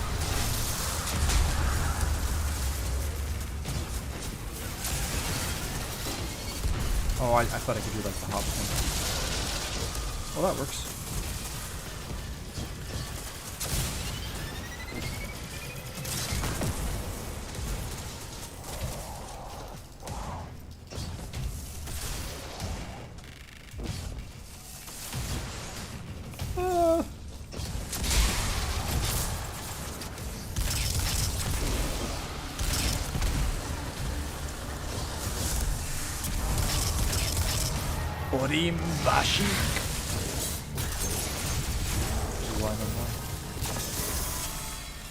You'll find 2 ogres with I know because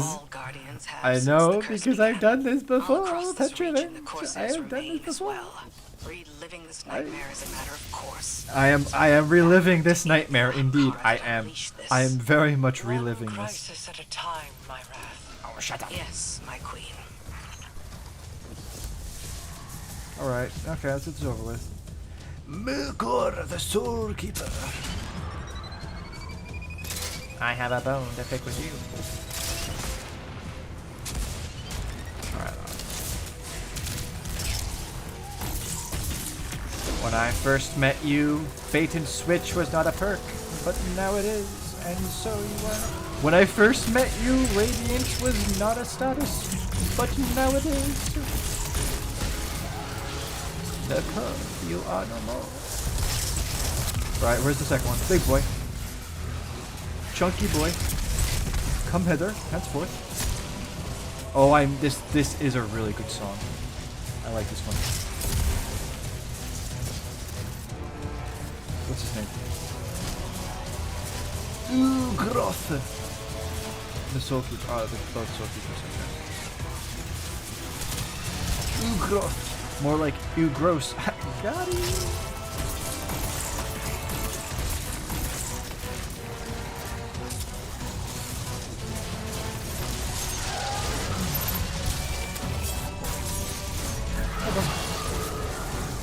Farewell. Now what? Well struck. The observatory is secure. Until next week. Sadia and the Techeuns are now free to signal my Harbinger. We'll use it to pull the clutch within our reach. Okay. The Harbingers once aided the Awoken against the likes of the I know, that was a good But your cinematic. actions today shall allow a Harbinger to aid in diplomacy. For the record, this is Or like the last perhaps Harbinger. The first time. Even if it is with an enemy of the state. Oh, shut up. Just the same. All things are handled here, Guardian, thanks to you. I need your strength elsewhere. I know you do. I'll be here all day. Oh, actually, no. I have an extended discussion I have to. Oh, you get me? Okay. I have another mission I have to do, guys. I know I talk about wanting to like actually play the game and have things to do, but you're giving me too much to do. There's too much content. I can only have so much fun before it gets old. And Thamim. Okay. I don't know. I'll just do with this. Why not? Okay.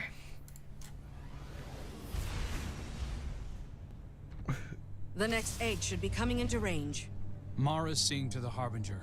We'll Oh, cover you sorry, on this rifle game. Open the door! Yeah, Felix, you know. I'll show you guys. I'll show you guys after this mission. What do you mean, thanks to me? Wait, did I tell you guys? Did I tell you about him, Felix? And me back in the day, I thought the Taken were like the Flood because of the... True, actually. Oh man, that song is so good.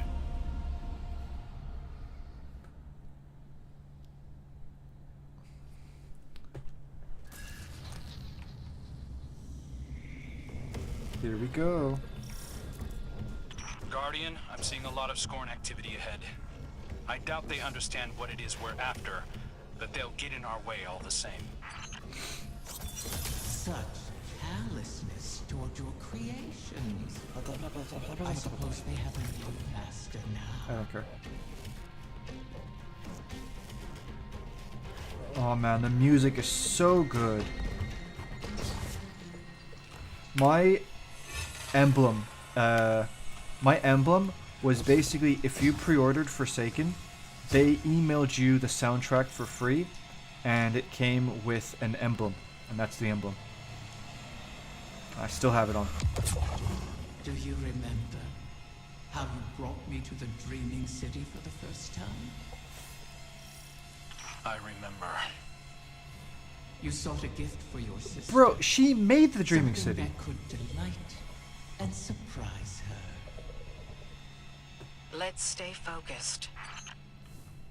Wait, but Riven made the city. I mean, technically they would have. Yeah, okay, sure. I guess they just had like different buildings and stuff. And obviously Mara didn't have her throne world.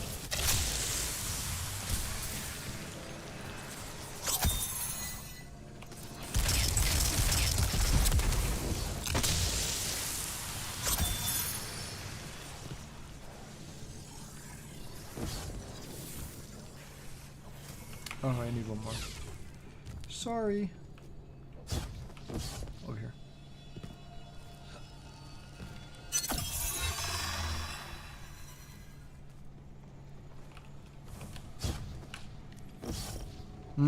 Yeah, I did, Felix. I did.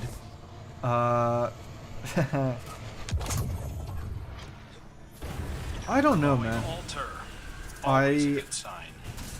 So, Is it? Stay sharp, Guardian. okay. So for those of you who don't know, I actually wrote, like, actual, like, fan fiction. Yeah. But it was about me and my my friends and how like we kind of come together to do like the cool stuff. But anyway, I actually sorry. I turned the first one into like an audiobook with like sound effects and all kinds of stuff. It was really cool. Really cool. And music and yeah. It was really cool. And my goal was to do that for the other chapters, but I did. And I don't know if I will do. I might. I really need to get back into writing. I actually really miss writing.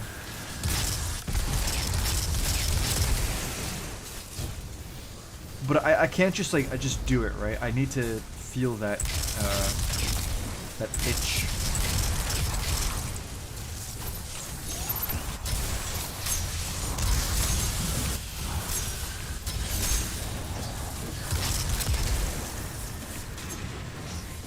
I wonder if we'll see Sickle in this season. That's a good question, actually. Pick up enough ether corruption, and you should be able to slip past their defenses. Your fated prince has experience in such matters. Best to follow his lead. Oh, shut up, you silly little lizard. Fickrel, maybe. I mean, Fickrel's obviously going to be in Revenant, right?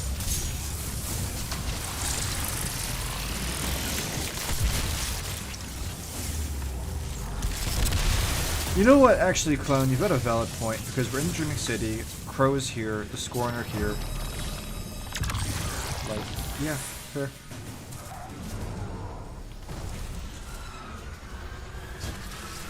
But I don't really care about Piccolo, to be honest. You know what's funny, like, one of the main reasons why I don't like Piccolo is just because I hated the strike. Like, the constant like damage gating or whatever. Okay.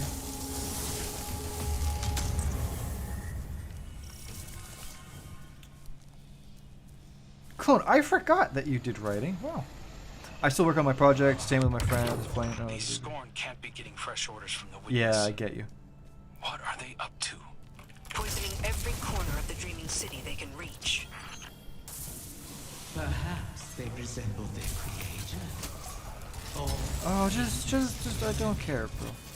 Just put the... I yearn for you to stop talking. Yes, that's it. That's some good dialogue. Thank you. You tell the lizard. You tell that gecko, Olden. You tell her.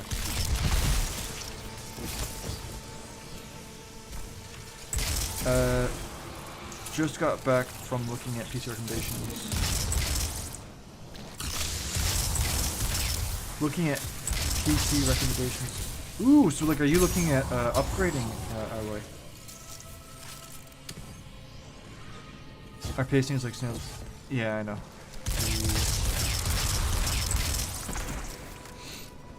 All I will say is this: if you would like to.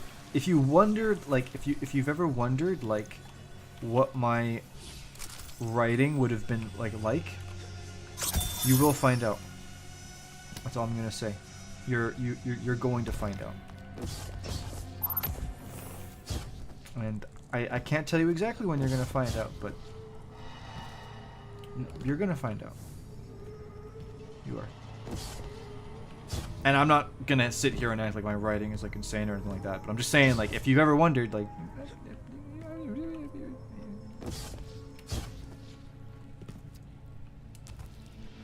no, you're fine, Felix.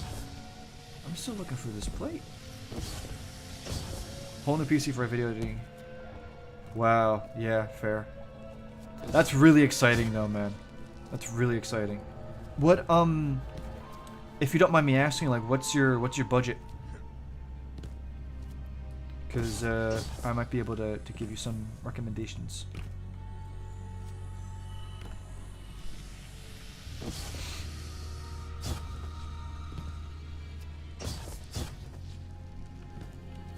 still looking for the plate.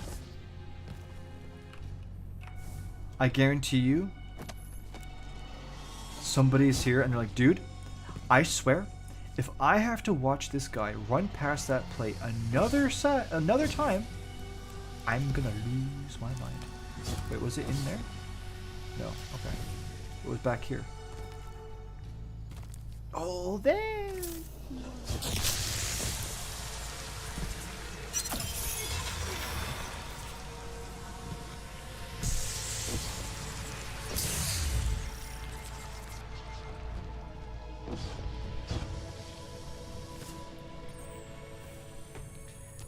So real quick, I will say this, guys, that this seasonal story is really not doing it for me. And I also want to be clear here. I know that in the past it's kind of seemed like I'm always negative. I really don't want to be like that. And honestly, if I wanted to always be negative, my Veil video would have been so different. But I'm just not really. I'm not really feeling it.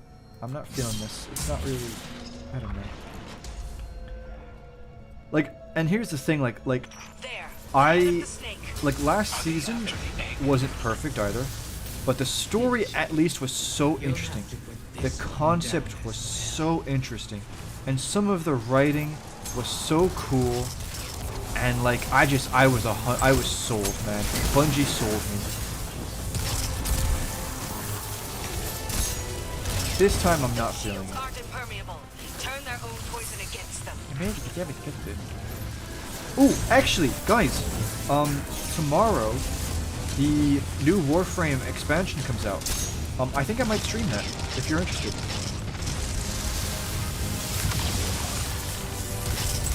So if you'd like to see me go through that story, let me know. If not, that's okay. But I probably will just play it on myself anyway.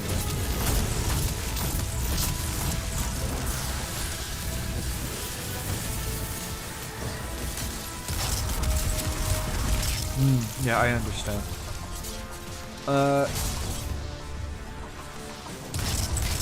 What do you use for editing, Alloy?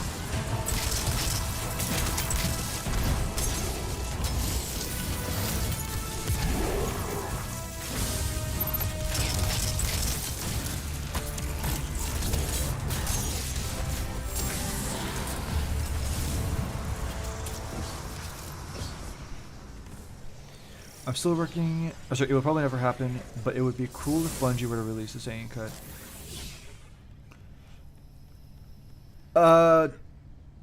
I don't know. I don't know, Clone. I doubt it, but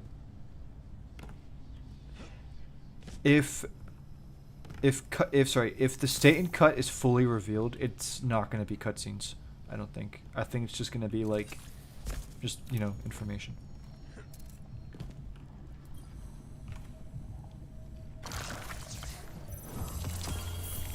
I understand the Queen's reluctance, but you've done the Witness's bidding before.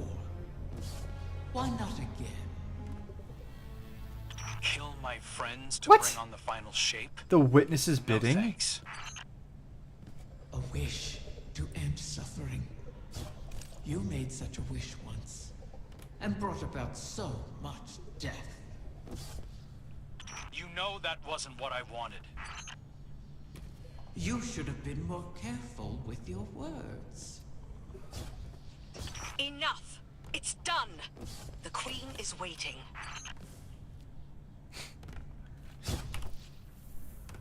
You silly lizard. I will prepare. I'm still working. Process for writing somebody. Okay. That makes sense, Clone. Whenever you finish something, let me know. I'd love to check it out. A little program called VideoPad. I got it years after. Okay. I just know, so I use Premiere Pro, and I know that for rendering stuff, it can use your graphics card as well as your CPU, so I don't know. I would say,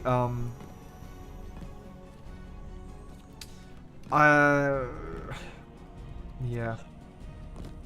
I know that Ryzen traditionally is on the cheaper side compared to Intel. What I would actually keep, what I would actually keep your eye open on, Alloy, is the 1400 series came out for Intel, and there was like no real improvement at all over the 1300 series. But I actually would say that that will mean that the 1300 series will probably go down in price. So if you see one of those that are cheaper, I would grab that for sure.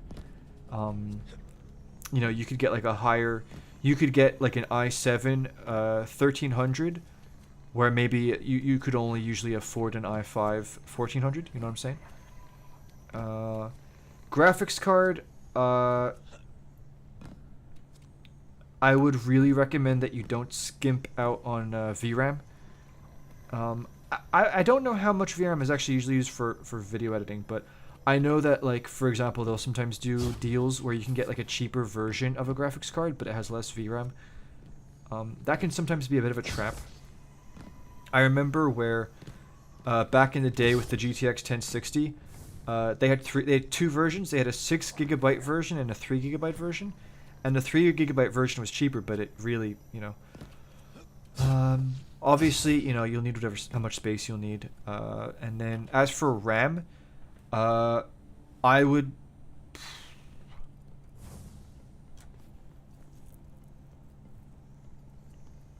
I think the minimum RAM that you would want is like 16, right? And then if you can do more RAM, I say go for it. But I don't know. 1500 is going to be probably like a medium spec build, but the next question would be, I guess, like whether or not you're going to get one pre-built, or if you're going to, like, you know, put it together yourself. And yeah, I don't know. But anyway, I might do some looking on my end, and I might see if I can find stuff for you. My current writer struggle is handling the deaths of characters have a meaning. I will talk about that when I'm done this. Use Premiere Pro as well. Nice. I heard you over the comm channels. I am sorry that we are forced to entreat with Riven. She and I have our own histories to navigate, but what she did to you, how she wormed her way into your mind, that was inexcusable. It pains me to put you through this. Even after all that's happened, you still think I need to be protected? No, that is not. It's all right, Mara. I understand. We've always shared a connection. Even when you were lost in the Ascendant Plane, I could still feel your presence. Your heartbeat. I knew you weren't truly gone. Riven was only able to manipulate me because of how strong our connection was. I've made choices I'm not proud of, but I'll never apologize for the reason I made them. Wow. It's the same reason you reach out even now when you see me struggling. You're my sister. Nothing can break that bond. Not death, not Riven, not even the light. Like Ager and Rhaegar, finding each other in the storm. Yeah, well, all that we've been through, that's no fable. We stood together as the world collapsed around us. And we'll stand together again.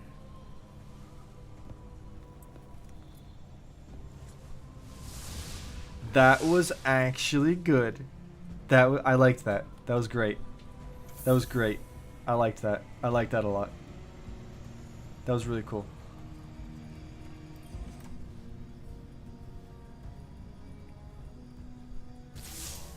Guardian, I'm afraid progress is slow.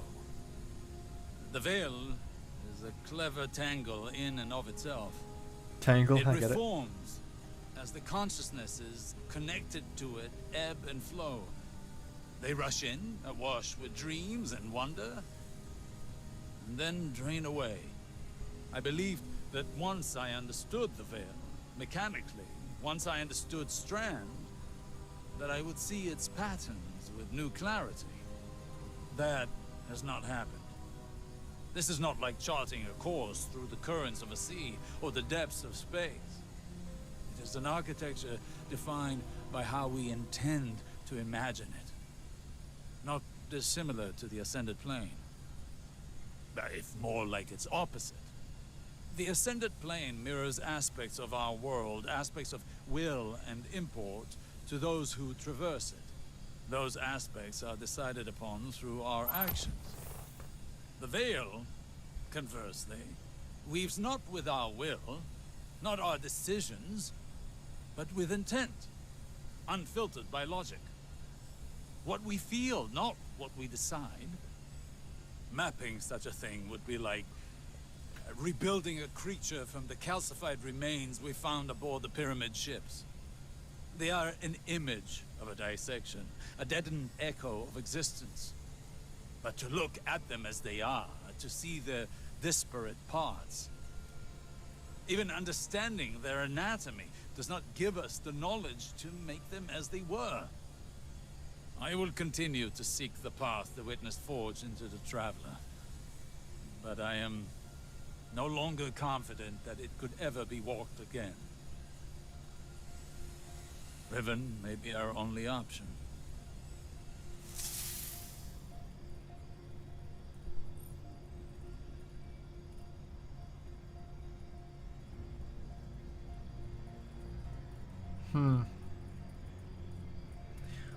I think it's kind of odd how while we have this Riven story, the stuff with Osiris is still happening on the side with the Veil. I don't know. I just think it's a bit...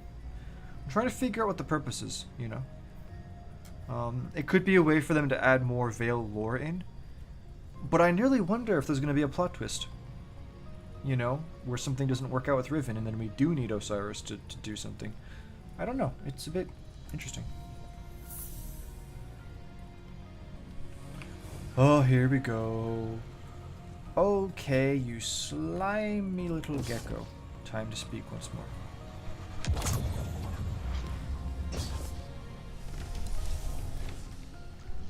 So many wish to be closer with their family.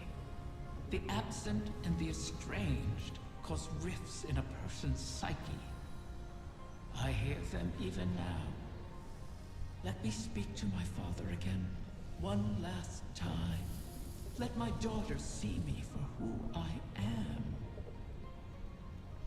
One of the stranger human impulses, don't you find? Above all, Ahamkara want to feed, to drink deep of the gulf between desire and reality. Other Ahamkara are competitors for limited resources, not allies. The only exception is a mate. Sometimes we reach beyond ourselves. Perhaps if we stood by one another more, we'd have survived the great hunt. If we were a little more human. But that bargain is not within our natures to make.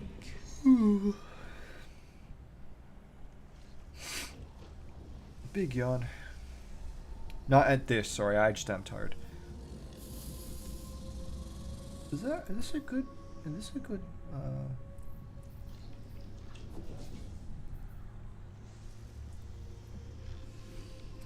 oh, that's good for PvE, I guess.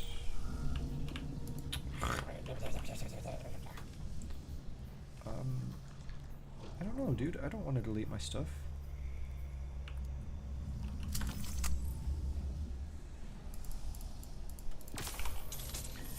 Riven will contact you when she's... Oh, yeah, there we go. Yep.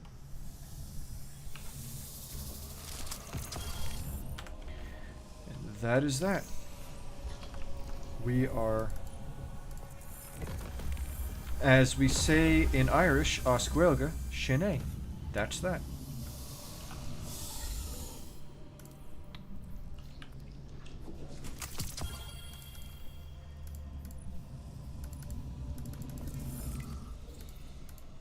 Wait a minute.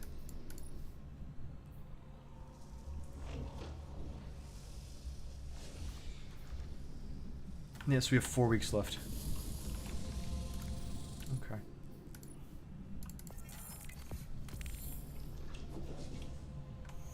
Okay. And that is this week's story. I am kind of shooketh that that went on for so long. That kind of throws me a bit off of schedule quite a bit.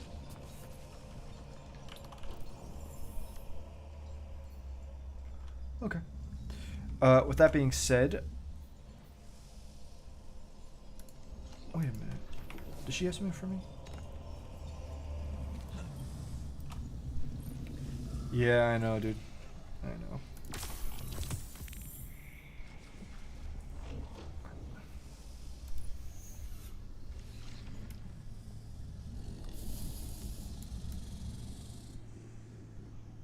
Is it me, or am I kind of, like, is it kind of weird how this is to do with the season? I don't really see what's, like, Dreaming City about it. It looks more like the Festival of the Lost. Also, why is there, like, a frying pan? Okay. Okay, what time is it? It is 8 o'clock for me.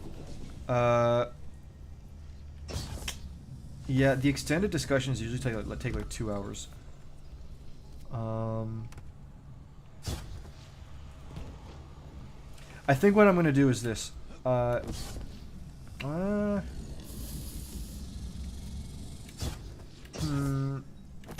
can't really do it tomorrow because I do want to do the Warframe expansion. I'll tell you what, I will try and absolutely but I'm tired too. Oh, AIDS. Frying pan to make, oh, yes, Alloy, you genius. That's exactly it. Okay. Wabam.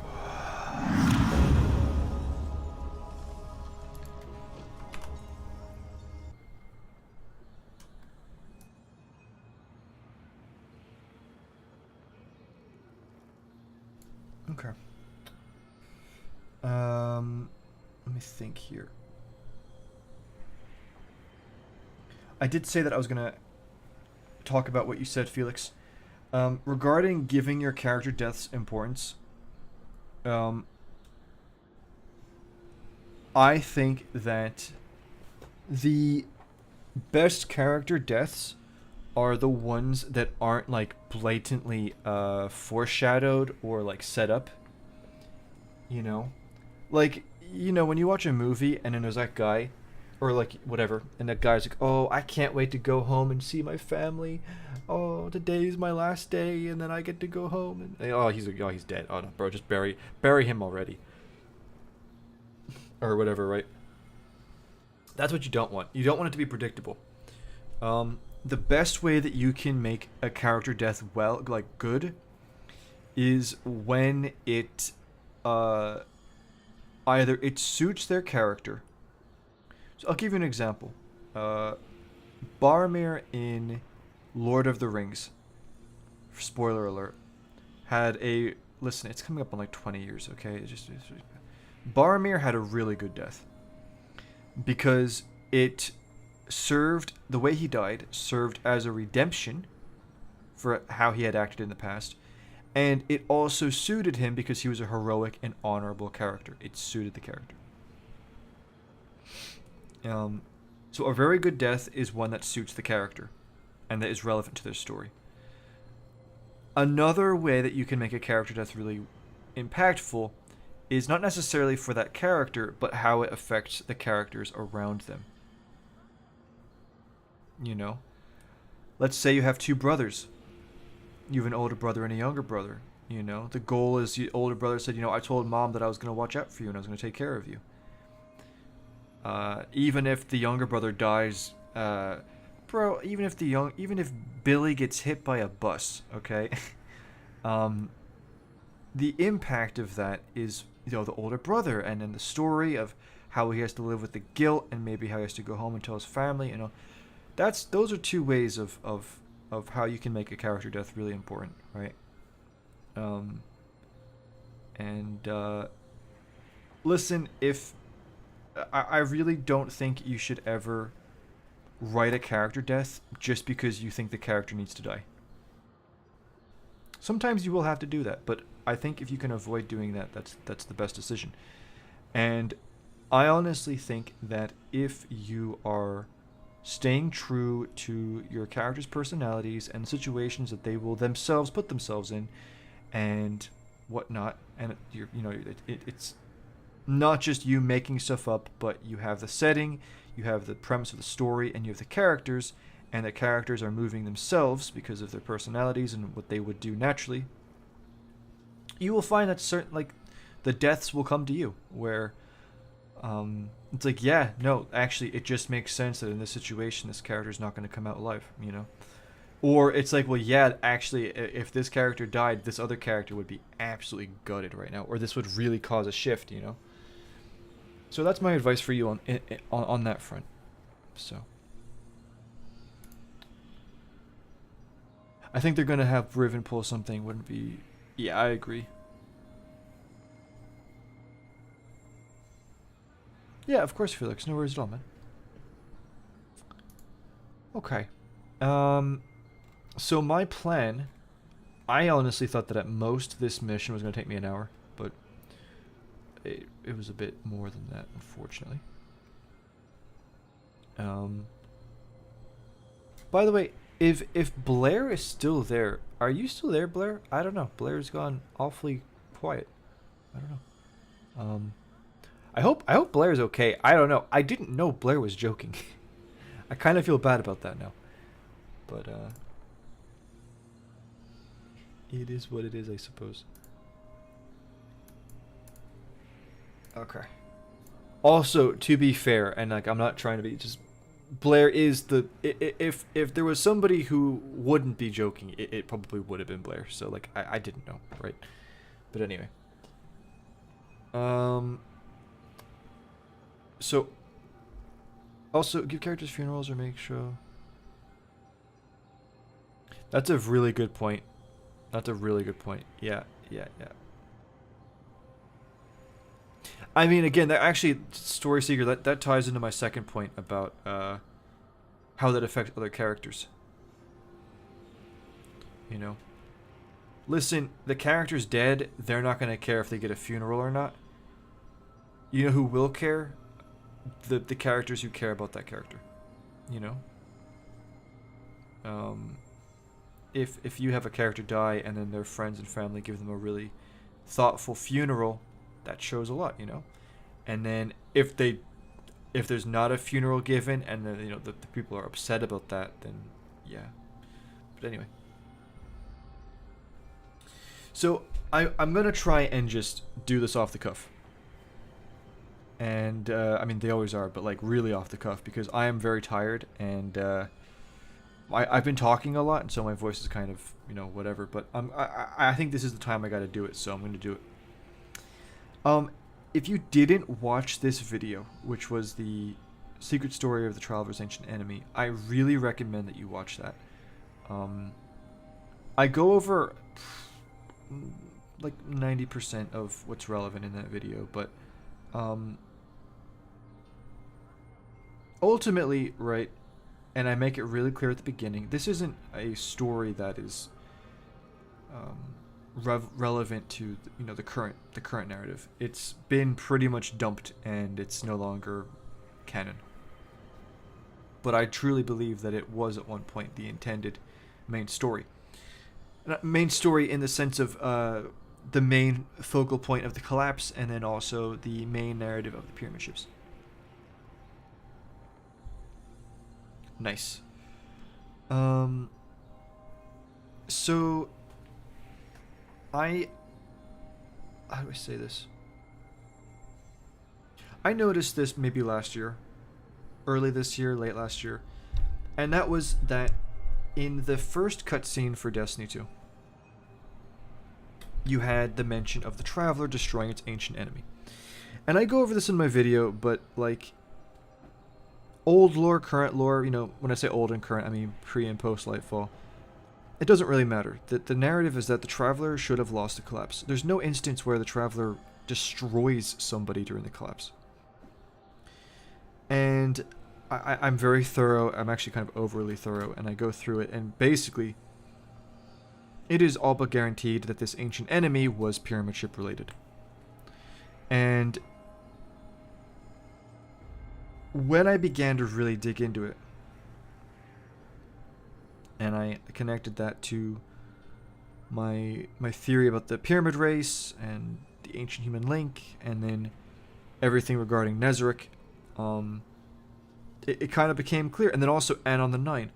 And maybe some people will maybe scoff at that, like, oh, like, why should I believe anything a leaker says or whatever, but Anon the Nine had a really solid track record. And he wasn't the only one as well. There were 2 leaks that really stood out to me about Destiny 3 that came out roughly the same time, that stated that this pyramid race, during the collapse, they had lost their leader, and that their goal was to try and bring the leader back. And we understood that Nezarec was dead in the current setting. And then, you know, fast forward, you have the king and the queen statues. The king is the left statue on the image that you see, and then the queen is the right statue.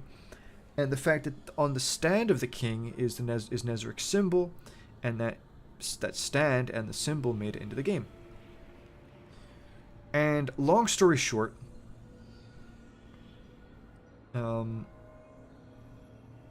Nezarec is a character who...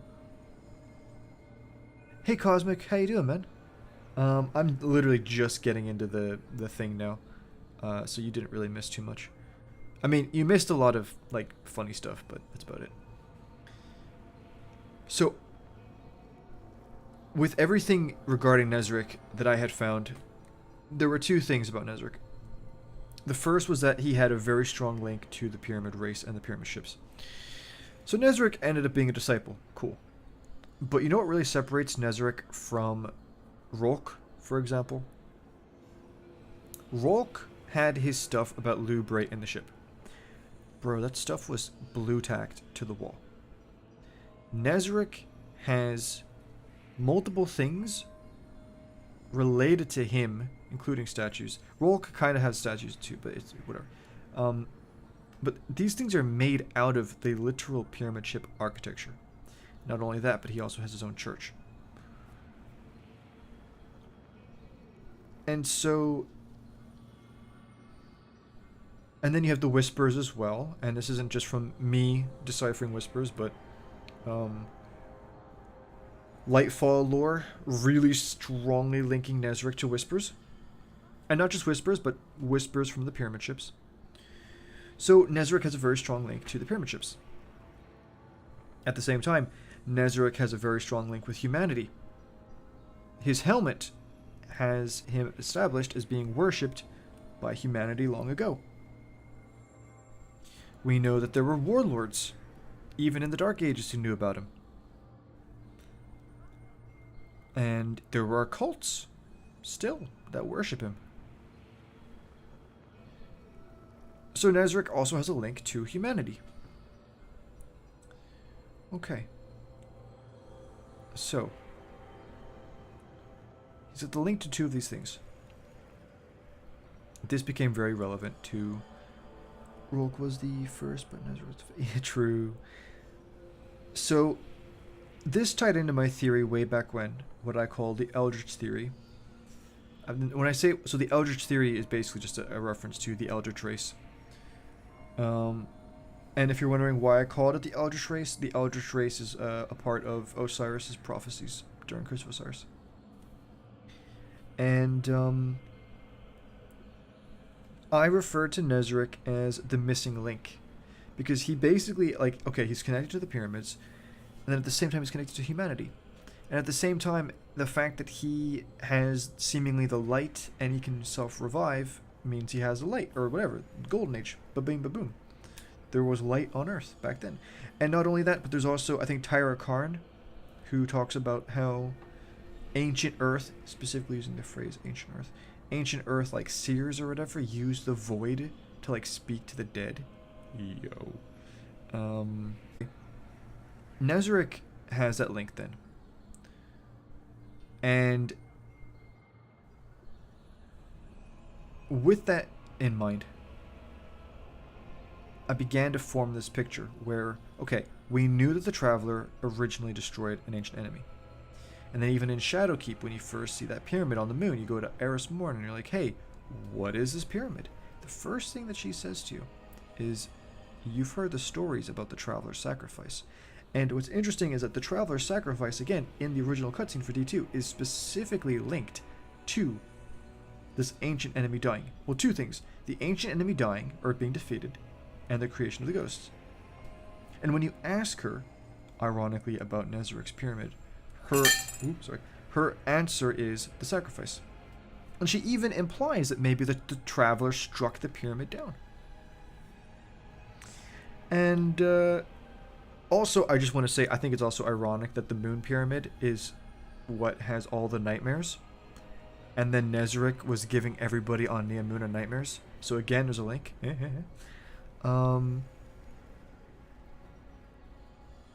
Yes. Yeah, you're right, actually. You're dead right, Alloy. So, yeah. It seemed very clear to me that, especially after the King and Queen statues and whatnot, this character wasn't just a throwaway dude. And here's another thing, and I'm going to kind of get maybe a bit wishy-washy here.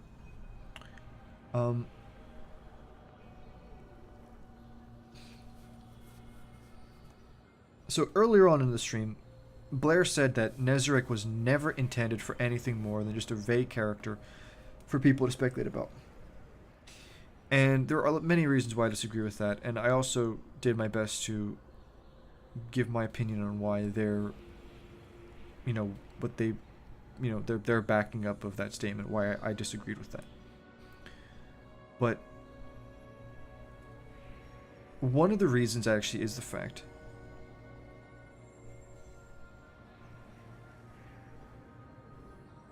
that's why it's hard for me to let go of Nezarec and accept that they can the idea. Yeah, I mean, I think the 9 have a better chance of being relevant than Nezarec, but I don't know. In the future. So, here's something interesting for you guys. In the April update of the Taken King, there is, I think it was Psylocke. I can't remember. Taken Knight. I'm pretty sure it was Taken Knight. And the Awoken are torturing it in the Prison of Elders. They're experimenting on it.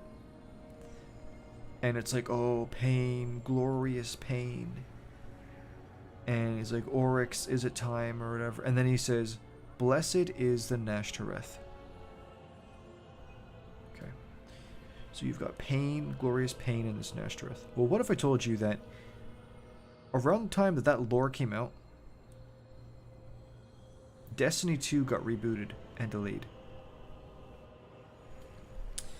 And then this is me purely talking just, whatever. But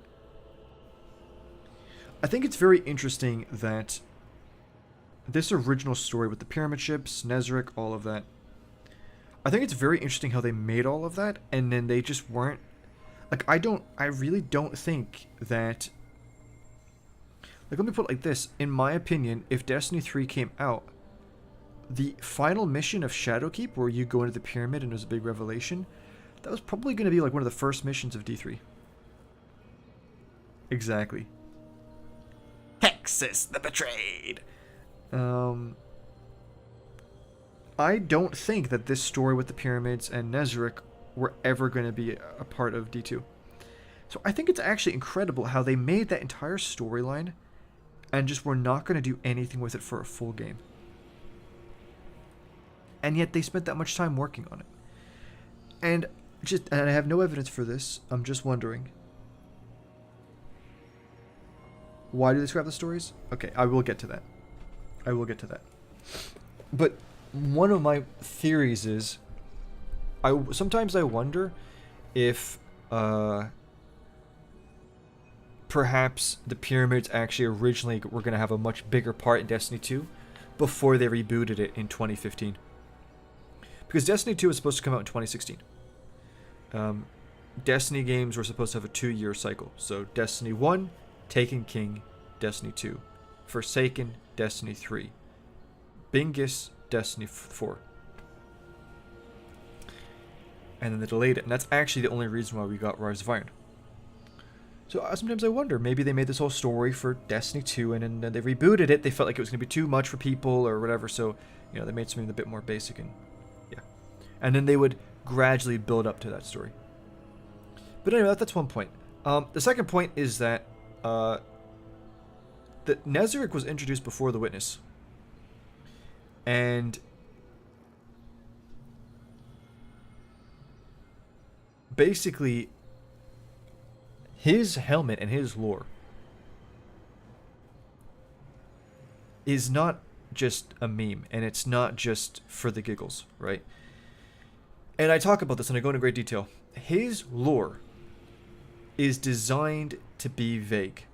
It's designed to be wishy-washy, right? Because it's being written by Nezarec's hype man. Oh, he is a path, one of many. Like, he's the brightest hour. Or he's the brightest light and the darkest hour. Ooh. But you need to understand something. I am the Waffle Meister. Okay? I'm the guy who will have an essay about a book. I will not read the book, and I will write an essay telling you why your opinion is wrong and why mine is right about this book. I would do that. Okay, I did that. I can smell waffle from a mile away. Okay? Listen. I know my waffles. So, when I actually deconstructed the waffle, okay, there were a few points that actually were relevant and that actually mattered. First of all, pre-Golden Age text, meaning that it was written by humans on Earth before the Golden Age. Second of all, the language. The language implied Old English, also potentially having been translated. Third of all, the fact that nobody knew about Nezarec really. Like, listen, if Nezarec was being worshipped by people in 2012, I think we would have a bit more information about that, okay? In my opinion, I really think there's a lot of evidence in terms of how it was written that implies that this was a long time ago. Okay, third. He basically, and we also just know this because when it says that Nezarec is dead but he will rise again, it is my belief that it is my belief that actually he actually, like, when he died during the collapse, that was actually after that time, if this makes sense. So in my interpretation of Nezarec Sin's lore, when it says that he will rise again, he actually did. So that time he actually did. So he has the ability to die and come back to life. And what's funny is that nobody can disprove that because in the end, we never got to see him try because he got turned into Nescafe and drunk. So, I mean, okay, cool. Here's the other ironic part of it for you guys. Even if you want to say that he never had the ability to come back to life and he only died once, okay, fine. I'm just going to say then that he died during the collapse. And they cut his body up. Do you want to know what I said? Do you want to know? I said this, and I literally said this in my Eldritch Theory video. Okay. I said that Nezarec had the light, and he didn't need a ghost. How do you stop somebody who has the light and doesn't need a ghost and can come back to life? Right? I went to ancient Egyptian mythology. I looked at the story of Osiris and Set. Okay, 2 brothers.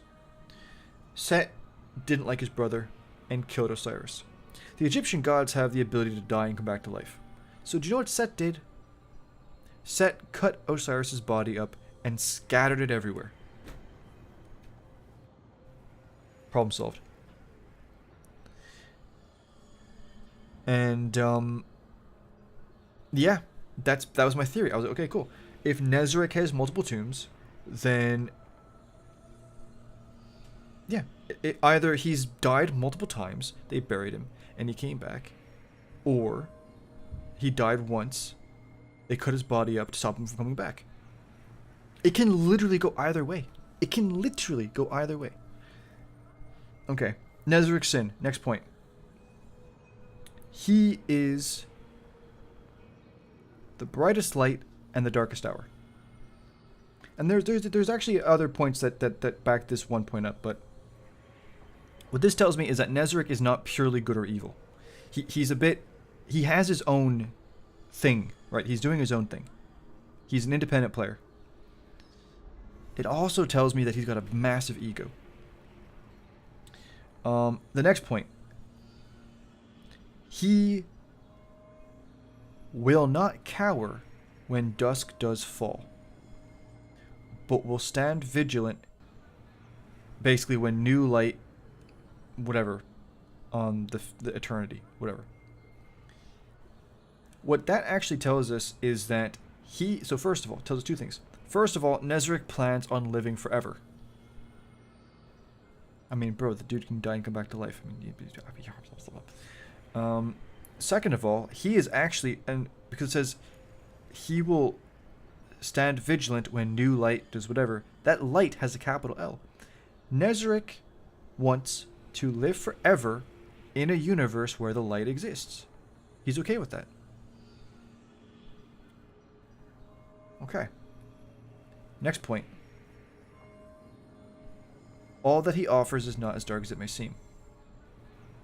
And basically it talks about him eventually, like, you know, yada yada. So this is what it, you know, Nezarec's sin is a prophecy. It is a prophecy that this character will come back at some point, and we will, even if the character is dead, the character will come back and we will actually interact with them. And at the same time, it's going to be a bit more nuanced. And I recognize, I literally just, I did all of this back in 2020. So Nezarec's sins lore is not just some random vagueness just to make people, there's actually some solid concrete information here. Oh, and before I forget, if this was a pre-Golden Age text, and Nezarec was on Earth, and Nezarec was being worshipped by humanity, then he must have just been human. Why? Because if it was a freaking alien... Okay, so first of all, why would a disciple spend time on Earth and just bask in worship and just chill there? I'm like, no, that's not how it works, right? Second of all, if a freaking alien was on Earth being worshipped by a god, I think we would all know about it. Okay? And if one of you stinky binkuses tries to tell me, oh, well, because of the collapse, we don't have access to historical texts, I will correct you. Literally, in Witch Queen's Collector's Edition, this guardian was like, yo, I just got brought back to life in Sumer or whatever. And then Ikora or somebody was like, oh, well, actually, your death was actually the site of a historic battle in the oldest recorded human civilization. Bro, if they have information about that, they would have known about the alien coming down and being worshipped and dying and coming back to life. Okay, I'm just saying. So Nezarec was human. Second of all, next of all, Nezarec has the ability to die and come back to life. So what I think is interesting is that, first of all, you have Nezaric's inherent link to the Void. And if I actually remember correctly here, I need to check his death lore when he dies to Savathun, but I'm pretty sure he even has the Void then. So this wasn't purely a Lightfall Nezaric thing that he has the Void. So he had the Void, and at the same time has the ability to die and come back to life. And, listen, if there's a dude who has the ability to die and come back to life, has the light, and is being worshipped as a god by other dudes, what does it tell me? It tells me that they probably had a golden age. So, like I said, Nezaric was the missing link. And his lore actually has so much information in that one helmet. And I know people would, they're like, I know Blair said it earlier, but it's like it's just all just random waffle. Bro, if you actually break it down, there is some key information there. Okay, next point. So, then we have the iconography.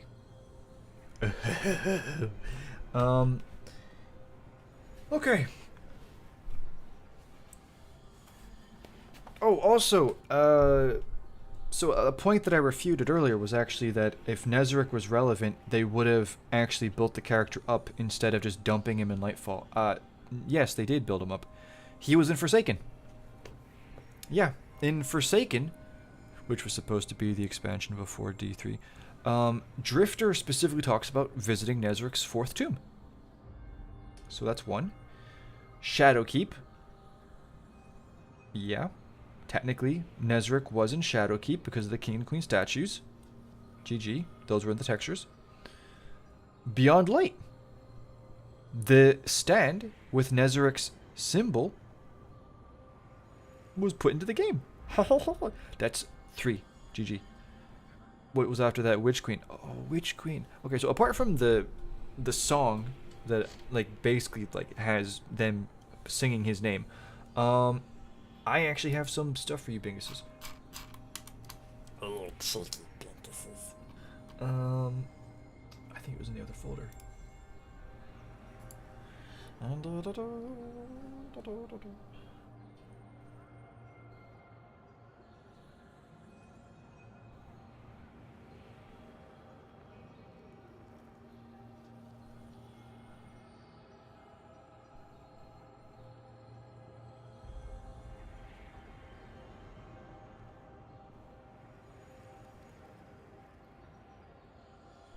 Here we go.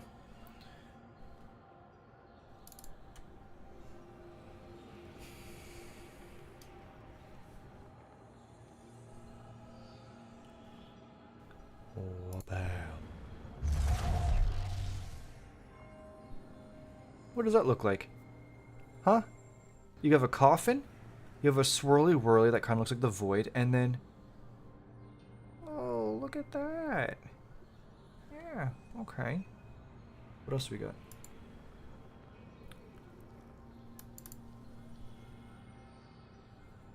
Oh, look at that. Look at, oh, it's there again. Interesting. Interesting.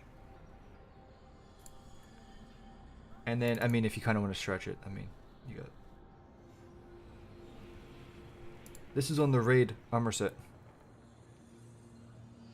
For Vow of the Disciple.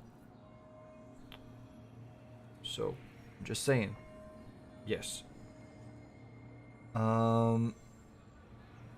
After Witch Queen. Lightfall. Yes, obviously. There you go. What else we got? What else we got? Oh, so King and Queen. Okay, cool.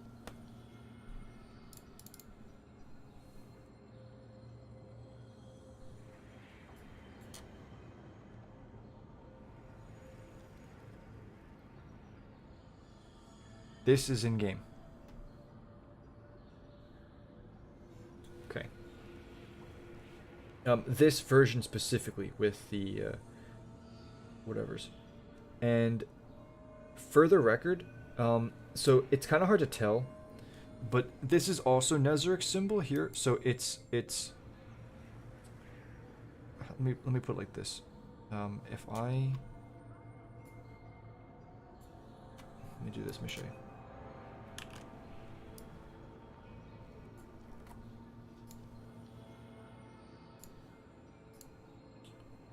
we go.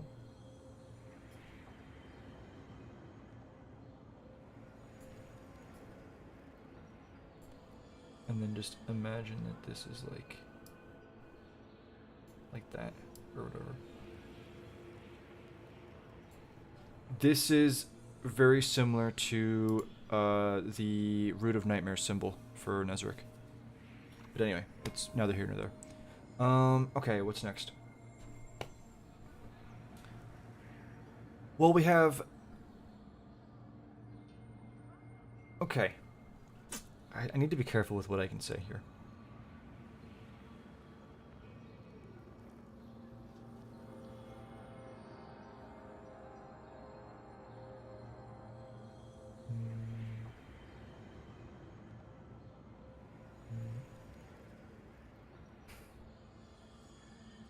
Okay. Let me show you this. So let's look at the Nezarec's. And by the way, like, this is just a minor character, guys, that they just dumped in, right? That they just, let me see. What do we got here?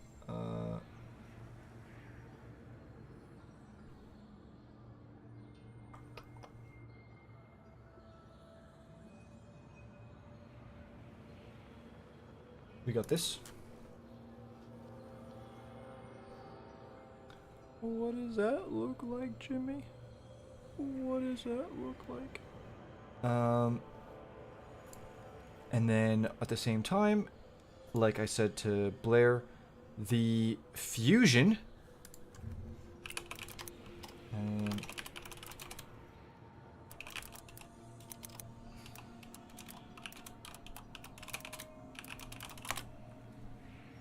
Delicate Tomb, that was it.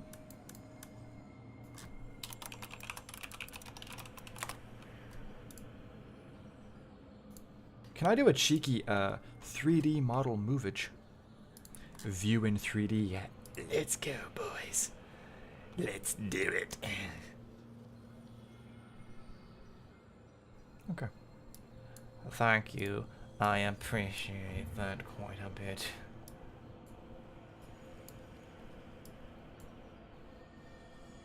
My PC doesn't seem to like this.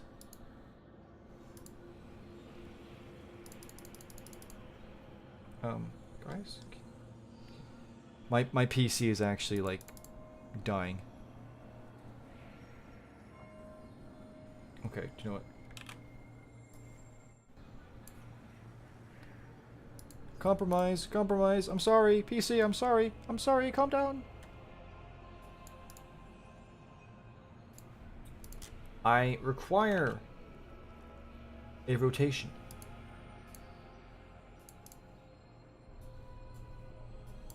No, stop it. No. Stop. No, you stop it.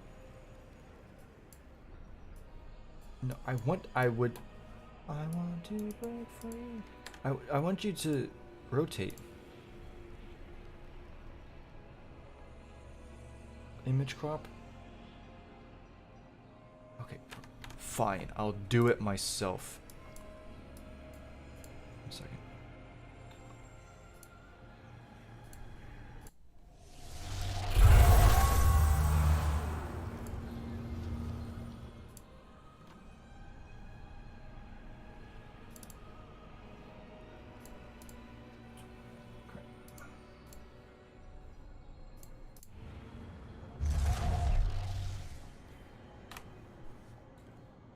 Oh, I just realized you cannot really see it because of the silly base. Actually, I can fix that. 1 second. 1 second. I got this. There you go. This is one of the urns from the pyramid ship. You have the two handles here. You have the lid, and then it's supposed to come down. It's been carved away at, basically. But this is basically this was one of the tall urns. So you see this curvage? Imagine that it was like the same for that side. And then it was going to come down here. This is one of the canopic jars from the pyramid ships. Also, look at the amount of pyramids everywhere. And then this thing is presumably Nezric related as well. Next up. I remember when I was in secondary school, we had like a cafeteria, and the guy who worked at the cafeteria was called Joe. Man, Joe. And he would always go like, next. Okay, next off, we have Season of the Plunder stuff. So not only do we have confirmation that Nezric led the assault against the Traveler during the collapse, Nezric led the Black Fleet, but his body and his artifacts they had, and I quote, pure darkness. Did Rolk the first disciple have pure darkness? No, he didn't.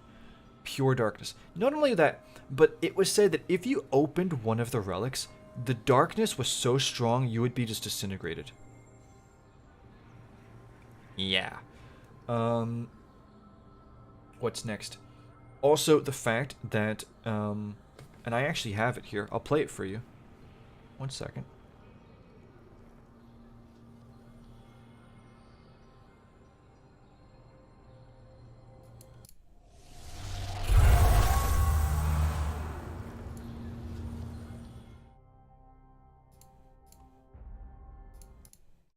One second. One momento.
That was one of his relics.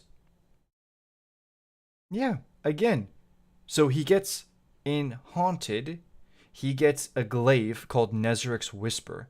And then in Season of the Plunder, his relics are surrounded with whispers from the Pyramid Race.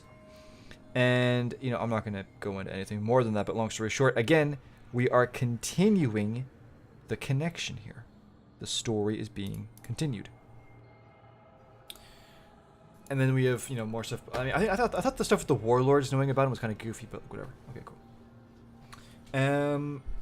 Okay. So with all of that about Nezric, right? In my opinion, I think the original story is we can actually piece it together, and that was that Nezric actually was the king of this race. And I think he was human, right? And I think that they were human. I actually, you know, I'm a bit more like, you know, it really seems likely that whatever. I talked to Myers here, and he was like, bro, there's no way it wasn't that way, okay? There's no way that it wasn't that way. And I'm like, okay. I mean, if you're putting it like that, yes, okay, yeah.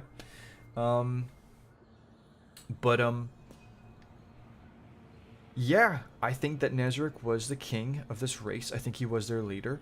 And more likely than not, he was the witness before there was the witness.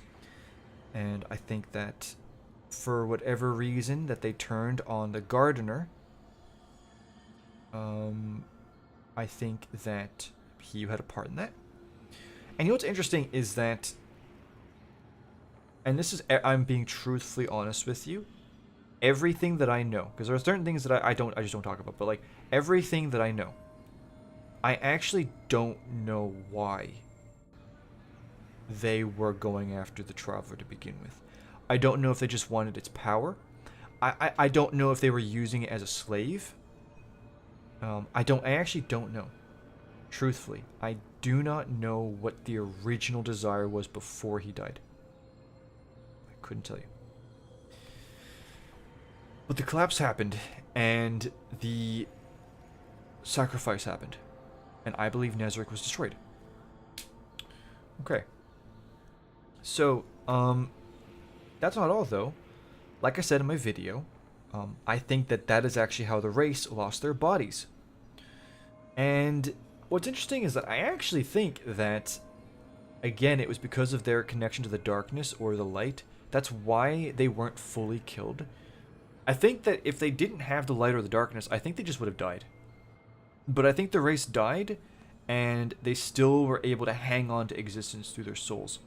And that is what my next video is actually going to be about, by the way. So that actually fully explains why the ships left the collapse, because they, like, what are they going to do? Like, and as for like, you know, what the plan was, you need to understand that before the Veil existed, it was very clear to me that the Winnower was just straight up there, just wrecking everybody. And people seem to just forget the deal between the Gardener and the Winnower, right? And Unveiling kind of talks about, like, the Winnower is really clear about this in Unveiling, where when the Gardener made us, the Winnower recognized it for what it was. It was a gamble. But it was not just a gamble. It was basically, it was a debate. It was like, this is my proof, meaning us. We were the Winnower's proof that given all of this power and without any influence, and that's important, with no influence, so the Gardener not doing anything, because if the Gardener's helping us and the Gardener's talking with us, if we then live by the logic of the Gardener, the Winnower's going to be like, well, that actually means nothing. That's completely useless to me. Wow, you literally gave these people immortality and power, and you're helping them and babying them. Of course they're going to side with you. So that was actually part of the deal, that the Gardener would do nothing, and the Traveler would do nothing. That was literally it. And here's the thing, the Winnower could have won. But the Winnower wanted to basically rub salt in the wound by using the Gardener's own logic against her. By doing that. And that's the thing. For people who don't think that the Winnower is real, bro, the Witness wants nothing to do with us. The Winnower says, like, basically that we truly matter to the Winnower. I truly value you, he says. And at the same time, literally, the Winnower wants us to join him. It would mean... I will find the actual quotes. I will find the actual quote. Look, the name of the lore page is The Wager. The name of this lore page is The Wager. Listen to this, listen to this. You are the Gardener's final argument. Has the Witness said anything about that? No, the Witness doesn't care at all, because the Witness doesn't know about it, and if the Witness knows, it doesn't care, because the Witness has its own agenda, its own motivations, and whatever. And you can't say this is freaking retconned, because this was introduced at the same time as the Witness. These two villains were introduced at the exact same time. The Winnower says, and I quote, "You are the Gardener's final argument. It would mean everything if I could convince you that I am the right and only way. I truly value you. To me, you are majestic, majestic. You are full of the only thing worth anything at all. I am, by the only standard that matters or will ever matter, the winning team. Existence is a test that most will fail. Would you not count yourself among the victorious few? Don't hurry to deliver your answer. I'll come over and hear it myself.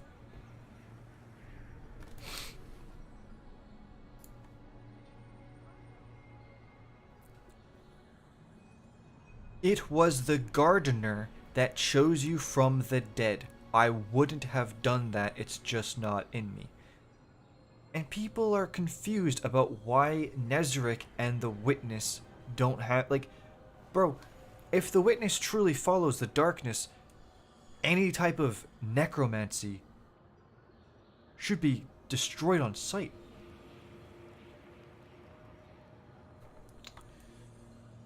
So, yeah, like, I'm just saying that this deal on this wager is actually, like, the winnower. So the reason why I'm saying all of this is because this was my interpretation of the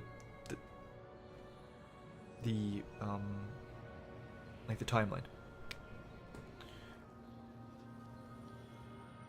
The pyramids enter the system first.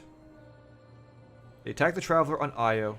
They're not able to stop it. The Traveler goes to Earth. They follow. We know that the two were there because when the Awoken, that in that lore, it says, "Where's the Traveler?" It's last seen on Earth, and there's heavy fighting going on. Okay. And then the winner, when the Traveler's on Earth fighting, that's when this gravity-destroying, star-shadowing force comes in, and it's strong enough that, and it's that much of a threat that even from Earth, the Gardener is sending a beam of light to try and stop it. That's the winnower, okay? When the winnower finally gets there, then it's a 2v1, and then the Traveler is well and truly screwed.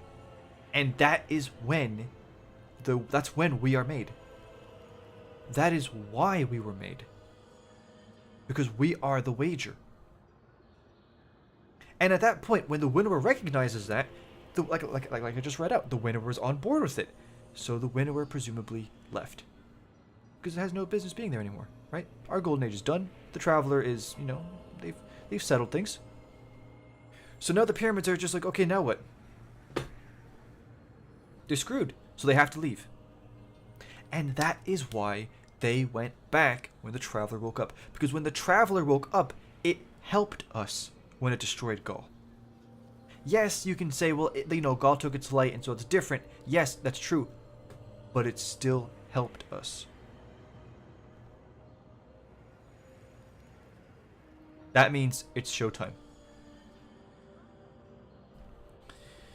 And that means the pyramids are like, okay, that means the winnower's gonna go as well. That means we can finish this. Let's go. Okay. So that explains that, in my opinion. And next thing I want to do is I want to tell you about this lore from Season of the Haunted.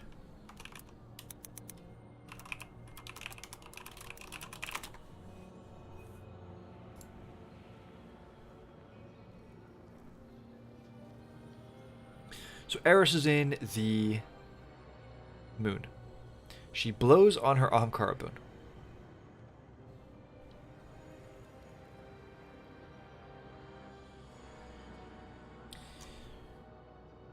The heart of the pyramid.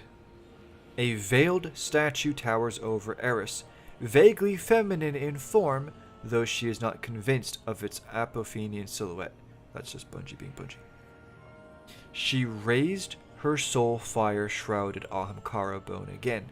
Stasis encrusts its surface, much as it had years ago when she first harnessed its power, or such power.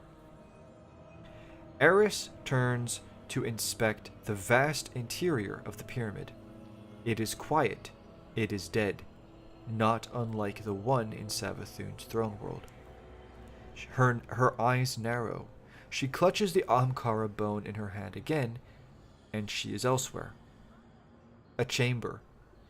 And actually, we're gonna pull up a cheeky bingus of a picture here. 1 second. And give me 1 second because I need to show you something. Bingus. Pictures.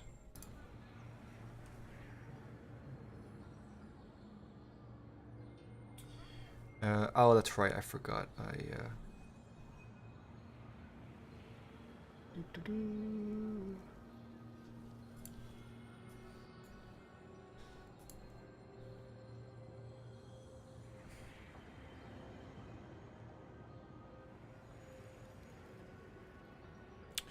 Where is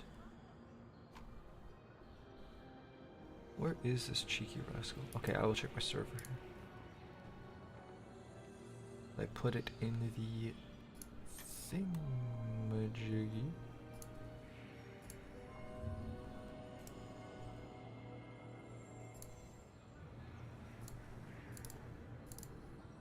Here we go. Oh, I'm an idiot. Here we go.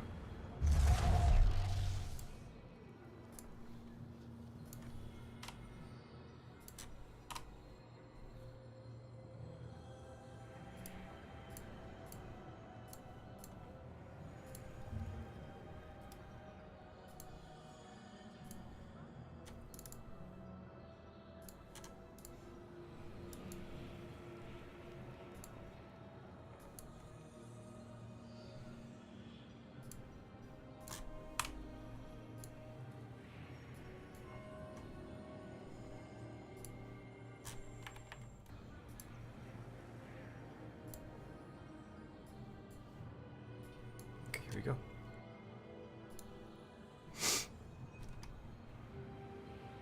A chamber. It is cavernous. It is dark. Strange, bisected statues of stratified minerals line the cathedral-like walls and culminate at the far end before a yawning opening that empties into perpetual nothingness. On the floor, a length of unidentifiable metal caked in centuries of dust catches her eye, a glaive. Eris lifts it into her hand. Striations of red illuminate on its surface and throb like a heartbeat. The glaive's power feels faint, distant, and yet an ember of something terrible still burns within. "Where are you?" Eris whispers into the air. There is no reply. So this can tell us a few things, right? First of all, Eris knows about, in my opinion, Eris knows about Nezric. And one of the reasons why is because she is interested in whoever owned this glaive. And what's interesting about this is that the power inside... this was a video that I made, and I literally didn't release it. I made it and I didn't release it. It was called Nezric's Terrible Power. And what's interesting is that this power inside the glaive is throbbing like a heartbeat, and that is, that is connected to life. And the power is faint and distant, but it's still there, and again that confirms Nezric is still alive. Even dead and with his body cut up into pieces, Nezric lives. That's not some random dude who does that. Okay? And by the way, for the record, this type of thing here is basically what the fusion got turned into.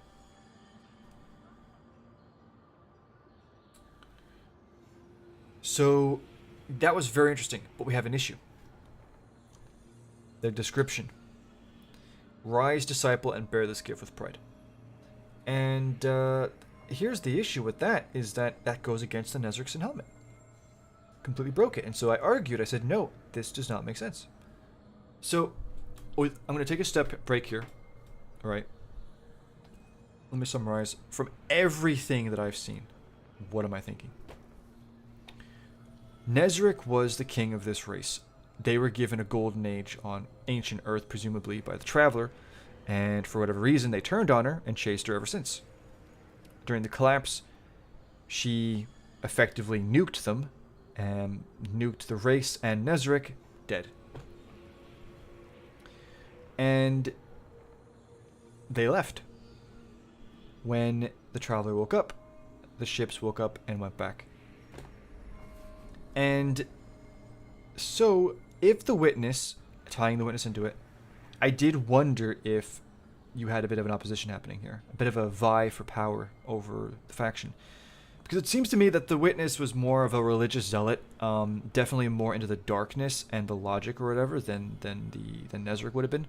Like I said, from Nezric's Sin, Nezric is kind of both sides. He's the purest light and the darkest hour, and he wants to live for all eternity, which actually goes against the sword logic, and he's okay with that eternity having the light in it, which again goes against the sword logic. So there's clearly an opposition here, and yet we do know that Nezric was for sure coming back. So my hope was that we would actually resurrect Nezric, either by ourselves or with the race's help.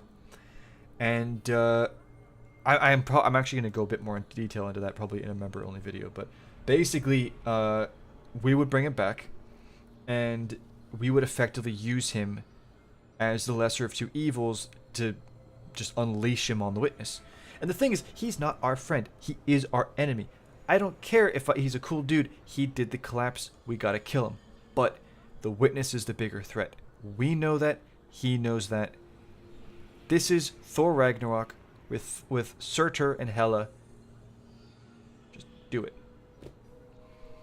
And then if he was still alive after the Witness and all that, then we would just finish him off. And in the end, yeah. In the end, we got the fatty bum bum. So yeah, like I've been through like pretty much everything regarding the collapse, the ancient enemy, why it had to be pyramid, connecting Nezric to the pyramids, and all of that. But even still, there is still, and actually, let me see real quick. Real quick. Something for you guys that you might find interesting.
What was this one?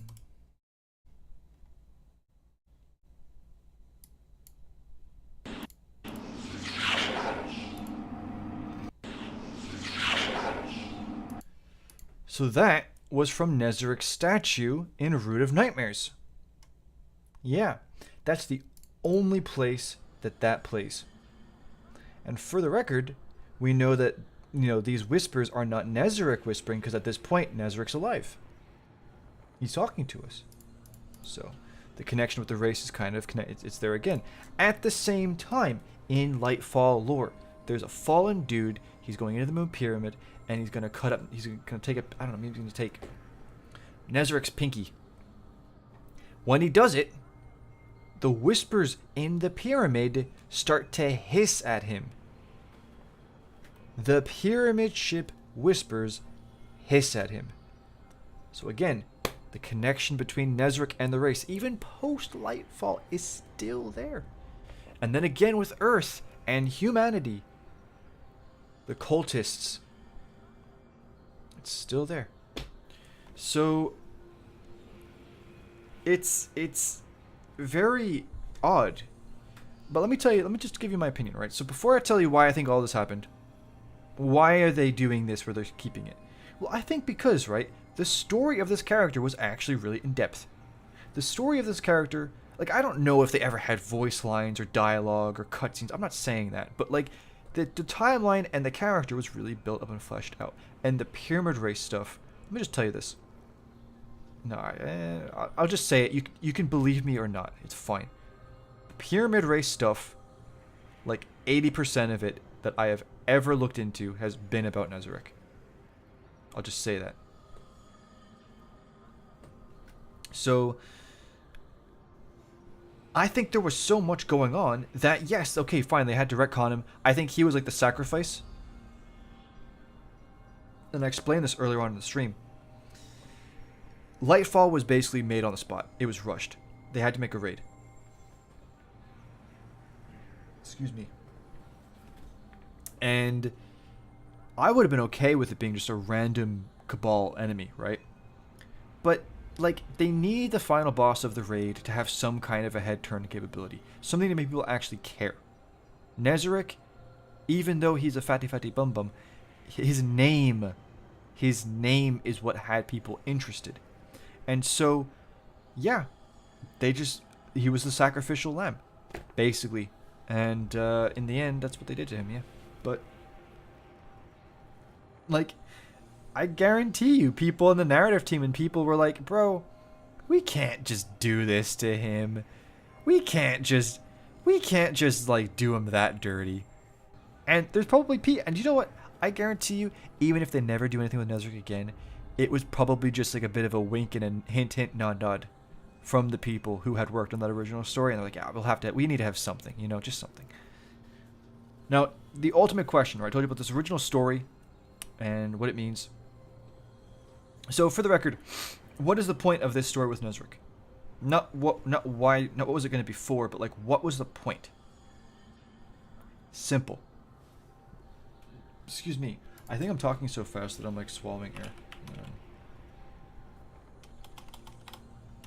I will tell you right now. You want to know? You want to know exact? I will tell you right now. I will tell you 2 seconds ago. I will tell you 2 seconds ago exactly why.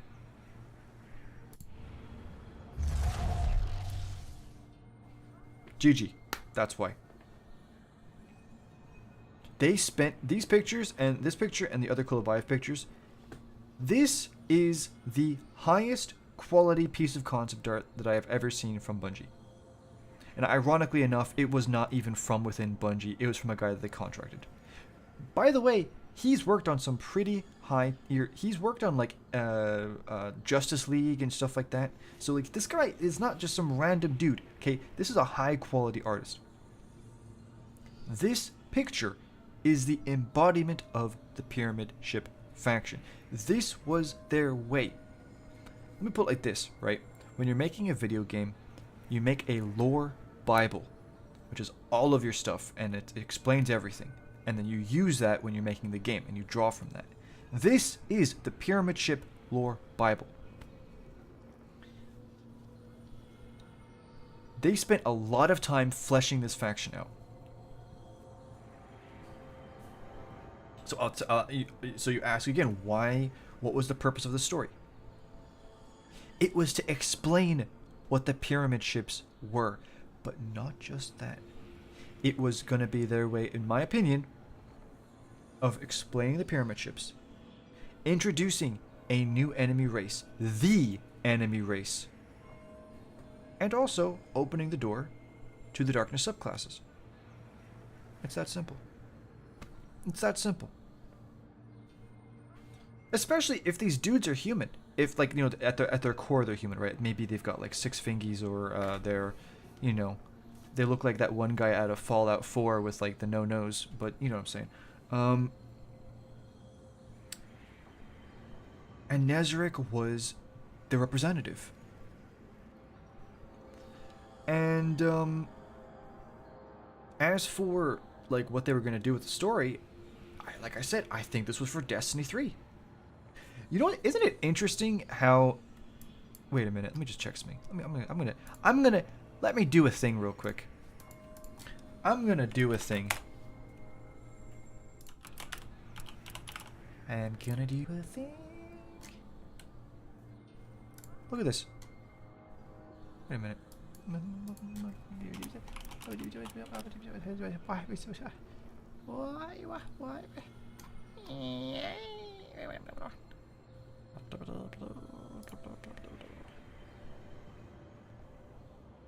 Look at this.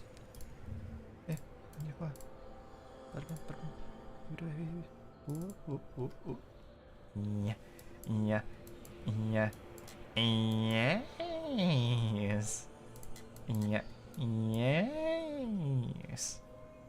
Let me look at something real quick.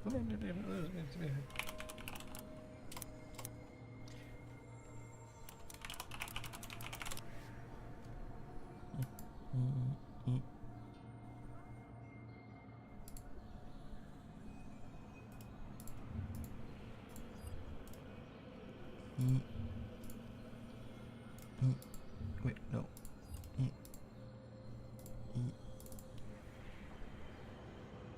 Yes. Yes. Yes. So, I don't think this was for Destiny 2. It wasn't. I think this was for Destiny 3, potentially. But, yeah. That was the point of it. And what ended up happening was that Bungie had Activision, and they had High Moon and Vicarious helping them. Bungie bit off more than they could chew. It was during that time they took a deal from NetEase to make a different game. They were making a different game before Marathon even happened, unless this was Marathon. But they were making another game while making Destiny 2, like after Forsaken, while making Destiny 3. They were doing 3 games minimum at once. What happened? They left Activision. Some people say Bungie bought their freedom back and regained their independence. Others say Activision was not happy with how Forsaken sold and dumped them, didn't think they were worth the cost. It's hard to say. But what is a fact is that Bungie now was in the process of making 3 different games with a lot less people and a lot less money. So what did they do?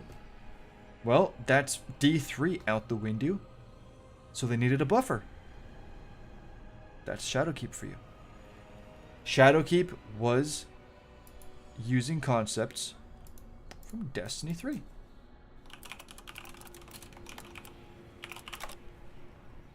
It was. And if thou do not believest me, I will show you. I will show you the truth. What is it that Palpatine says? My little green friend.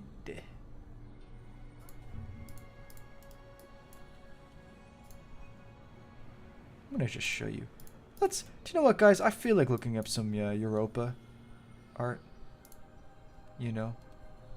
I feel like looking up some Europa concept art. Because it's, you know, it's a great expansion. And, you know, it's really cool. And, yeah, no, I just want to pull up some really cool images, you know, enjoy the colors. And, yeah, no, I just think it's really neat, you know. Let me pull up some other stuff real quick. I'm collecting it. I'm collecting it. I'm getting it. I'm doing it. I'm doing it. Don't worry. I'm let me cook. Let me cook.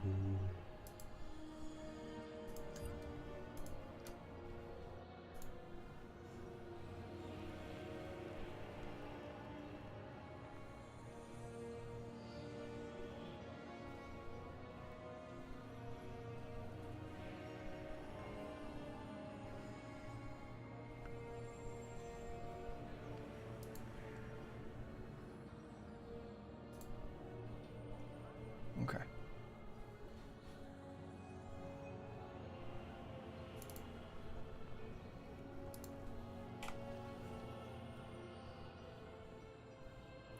That's a bit high quality, isn't it?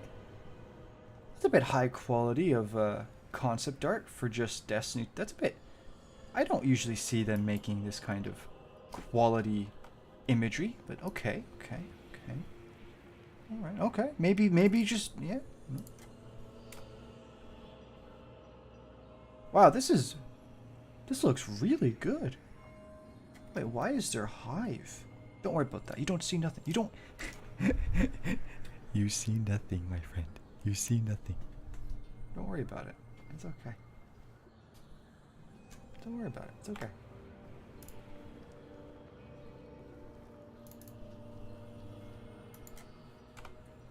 Man, this looks really good for concept art, I have to say.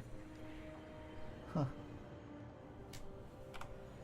I mean, I wonder why they had hive there. It doesn't make any sense why they'd have hive there, you know? Because like hive was for Shadowkeep. Oh. Oh.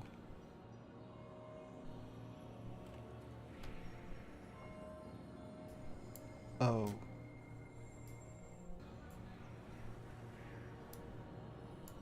Oh. Oh. Oh no. Oh wait, no. Wait, no, wait. No, Bingy. No, Bingy wouldn't do. No, Bingy. No, Bingy. No, Bingy. No, Bingy.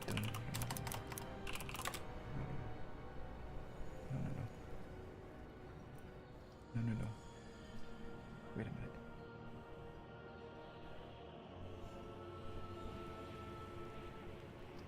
Wait a minute.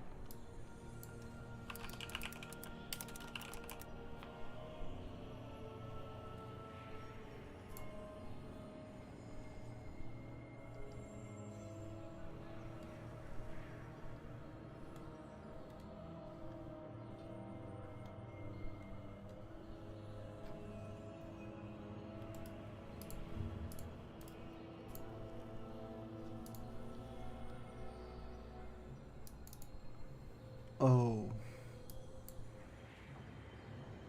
Oh dear.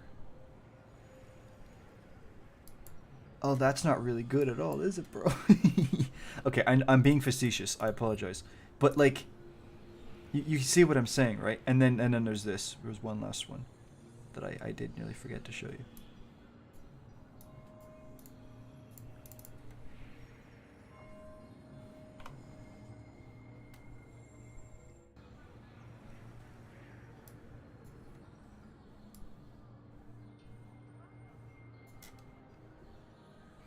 So my point is that Shadowkeep used stuff from what is this? Shadowkeep used stuff from Destiny 3 that was scrapped. This was D3. I'm very confident in it. And yeah. Same with Beyond Light. So to tell you the truth, right? The question then is, well, why did okay, fine. Gameplay wise and assets, they just had to, you know, keep Destiny 2 going forward, and so they just, you know, they put stuff in from D3 to D2. What does that have to do with Nezarec? Well, here's the thing.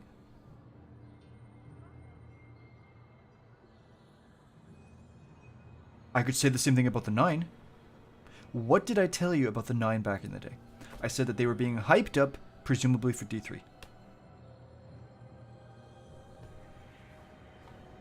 When D3 got scrapped, they've been mysteriously vague and unimportant. And I think the same thing going to happen here, but I really think that I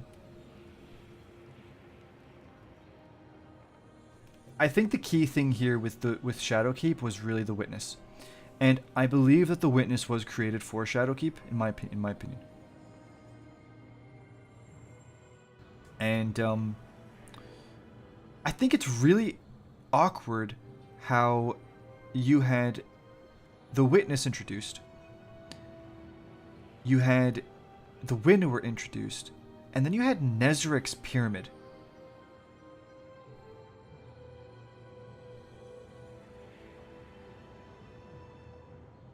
So you have 3 villains in one expansion. It's really weird, and in my opinion, and this is purely an opinion, I'm just like based off of, and again, this is based off of implications from Mylan, but also directly from the Bungie narrative team. I just think that there was a lot of conflict and a lot of I think people just had different ways that the directions that they wanted the story to go in. You know? And I wouldn't be surprised if to some people the Nezarec story was maybe too complicated to put into the main story, or they felt like it wouldn't appeal to a wider audience. It would only appeal to like the lore. Because the thing with the Pyramid Race is I think they actually did a bit of, and they did continue this. They've been still kind of continuing it, but I think it's kind of going off a cliff now. The Pyramid Race and the Pyramid Ships are Bungie has gone full in on being vague and mysterious with the ships. And all of the information is in the architecture. They made it a lot easier in Witch Queen because they added in the statues, but still, right? And I think the Nezarec story was connected to that, right? And especially when you go as deep as the Whispers. I'm pretty sure I'm like one of the only people who ever truly went digging into the Whispers, right? And yet there's still hours of recordings there that they just did. I think because they just cared. They cared. And I think that some people maybe in the narrative team, and I'm not trying to speak for anybody, this is just me thinking, right? Is they just felt maybe it was just too much, and either it was going to be too difficult to actually properly implement into a campaign, or they felt like it was only going to be enjoyable for a specific demographic of people. And that's the thing, like the main campaigns, man, they need to be enjoyable for a wide range. I was in a meeting today with somebody, and he was talking to me about Halo Infinite, and he was talking about how, you know, Halo Infinite's story was terrible, and yet he's read the books that are about Infinite, and like, you know, what happens after Infinite and before, and he says it's really good. It's really, really good. And he was like, why is that? And I was like, I can tell you exactly why. Because the narrative team of a video game, more often than not, when they make a story for a game, the priority isn't necessarily the quality of the story. It's how well it can fit into a game, how well it can fit into a campaign, how well it can fit into the mission structure. And that's why I tell you, I don't care about freaking Hakim. The seasons are all filler. Because Lightfall, Final Shape, they were, no, Final Shape maybe, no, Lightfall maybe not, but like the expansions are written and designed, the campaigns, to not just be digested and enjoyed by people who don't like consume the lore. They're written and designed for people who don't even play the seasons, but who can still understand it based off of whatever concept was established in the previous one. And that is something that they have to prioritize over it being like a 10 out of 10 incredible story. And I'm not trying to knock the Bungie narrative team. These are challenges that they have to worry about that an author writing a book doesn't. And that's just the way it is. It is. Like, me saying that does not make me like a bully or something. That's a challenge that they have to worry about and prioritize. If they made a story and it was 10 out of 10 to me, somebody who dug super deep, that's great. But if 90% of the population who played the game did not understand it, that would be considered a narrative failure. You know who gets away with this type of storytelling? Dark Souls. Guess what? People don't play it for the story. So, like, it is what it is. So in the end, we got The Witness. Why do I hate The Witness? Because The Witness is the reboot of the Pyramid Ships. The Witness is taking all of the complexity, all of the secrets, all of the mysteries, and just throwing it out the window in order to create a generic, easily identifiable, easily comprehensible villain. The Witness is a shallow character. Why is the Witness anything? Oh, well, the Witness is intimidating. Why? Because he kind of stares in a scary way? Because he looks weird? Well, the Witness is like really in depth and maybe kind of, you know, secret. Why? Because the witness speaks in multiple voices? Because the witness speaks in riddles? Any positive aspect about this character is based off of a shallow aspect that was basically just a box to tick when making it.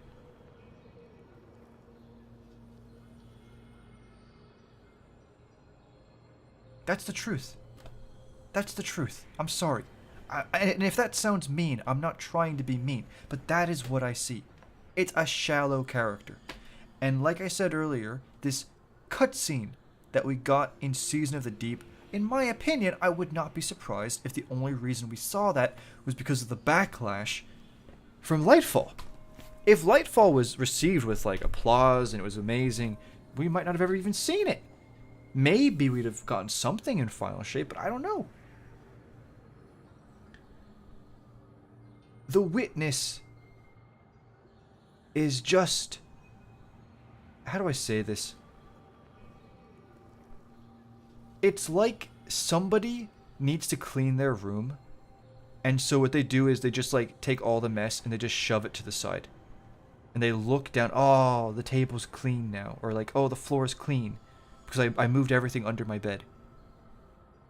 That is what the Witness is. The Witness is an easy way to present the pyramid ships and give them a quote-unquote explanation without any true depth. Okay, fine. The cutscene from Season of the Deep. Guess what? I was right. There was a race and they got a golden age. Bro, it was obvious. Okay? I'm not trying to be mean now. It was obvious. There were stairs. There were doors. The concept artists were saying they had a history and a culture. There were statues of peoples and animals. If Bungie didn't go with there being a race, they would have been called out. There would have been confusion. The Golden Age. Bro, again, Kolobayev's art. That's what it said. The art said that there was a Golden Age. These are basic things in my opinion. These are basic things. So what is the real story of that cutscene? Oh, well, they found this thing called the Veil, and then for some reason they decided that they needed to go inside the Traveler and then basically calcify all of reality so nothing ever changed. And that's it. Why does the Witness do what it's doing? Because they had a golden age and they got bored. So they decided to kill themselves. Why? I'm sorry. You're acting like I'm some weirdo or some mean bully. Why should I be expected to care about that? Ah, bro. But anyway, that is in my opinion why we got the Witness and then why everything happened with Nezarec, right? So that's my explanation for that. But it is what it is. When Beyond Light was marketed as a pyramid ship expansion, and then we got a Vex Strike and we got a Fallen campaign, and we got a reused part of the Moon Pyramid, my immersion to the Destiny magic and the universe was broken. That is when I began seeing it as a game. And so when you ask me these amazing stories, how come it's because it's a video game and the people writing it have real world issues or problems, and that gets stuck into the game as well. And by the way, when I say real world problems, I'm not like trying to say that the people have problems. I mean like there's like actual like writing issues, or this is like we can't really fit this in or whatever. And I want to be clear here. Everything that I've just said about my guesses about why things happened, these are my guesses. I would not be at all shocked if a Bungie narrative team member came to me and said, actually, dude, listen, there is a whole story behind all of this, that why we did this, and you just don't know it. You don't know what you're talking about. That is fully possible. And quite frankly, I hope that's the case. But there's also a chance that people just didn't like the original story, and whoever in the end got the final say got to put their baby in. I don't know. We do not know. But I do tell you this. because of the IGN article that came out last year or the year before, I can't remember, and because of what Mylan said when he got asked to help work on the anthology, I do know that the narrative team is divided. I know people are coming and going. I know that it's not exactly a fun place, especially at the moment. So, yes, retconning can definitely happen. For sure. And that's what I think happened. I think that ultimately what really broke the camel's back was D3 being cancelled. And then I think that just, things just kind of... And it was also easy for them to do. Like, nobody really knew about Nezarec. Nobody really knew about the Pyramid Race or anything like that. Most people thought Beyond Light had a great story. Or they enjoyed it. Because they don't actually like know what else is going on, right? They don't... which is why, like, when I'm editing and I'm deciphering the Pyramid Ship Whispers, they can be saying some absolutely mad stuff, right? But I'm fully aware that Bungie knows that nobody's going to ever know what's being said. So who cares? They can change it. They can edit or they can like, it's fine. It doesn't matter. But anyway, that's my whew. I know. I want to be clear here. When I get like heated like that, I'm not like, I'm not like a hateful guy or anything like that. I'm just passionate, I really care. And whenever I feel like things are not being treated the way they should be, or characters aren't being treated, or the world is being treated, it makes me just upset, right? But again, I will say it again, regardless of everything I just said, what I feel for the narrative team is sympathy, because they don't have an easy job. They don't. They do not. And I wouldn't want to be in their shoes. I wouldn't. You could be like, oh yeah, but dude, like, if we were on the narrative team, we would make all kind. Okay, great. You make a 10 out of 10 story, and then have your boss, who isn't a part of the narrative team but who's above you, tell you to scrap it and make something else. Then what do you do? It's not a fun job. It's not an easy job. And regardless of my opinions of the people, or regardless of my opinion on whatever they put into the game, if the narrative team, if people are still there and they're not leaving or they're whatever, it's honestly because they genuinely care about the game.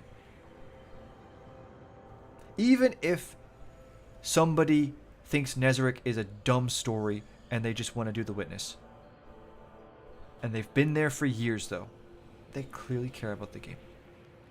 So, it's just different visions, man. And I can understand and I can relate to it, okay? People have different visions. And that's the other thing, right? Do you want my honest opinion, right? My genuine honest opinion. The real reason any of this happens is because it's not been the one story team for the full 10 years. When you bring in new people, you are not really asking them to make new stories. You're asking them to pick up the torch and continue what was left off. That's only fun for so long. You want to put your own twist on things. You want to do your own thing. Why do you think Marathon is getting made? One of the reasons is because people are burnt out on just doing Destiny. So when you have multiple people coming and going on this narrative team over the course of 10 years, you're going to have retcons. You're going to have people who say, no, I don't like this, or yes, I want to put this in, or whatever. And it's going to happen because it's just how it goes. If you had the one narrative team, bro, let me just tell you like that. If Joseph Staten was still the lead, we might not have even gotten Nezarec. You know what I'm saying? Like, it's... So anyway, that's my ramble over, bro. That's everything done. But yeah, if I sound heated, I'm just passionate. I just care. And, like, I know it'll never happen, because apparently Bungie don't... I don't know. But if there's ever... And I'm tempted to make a video like that's to the narrative team,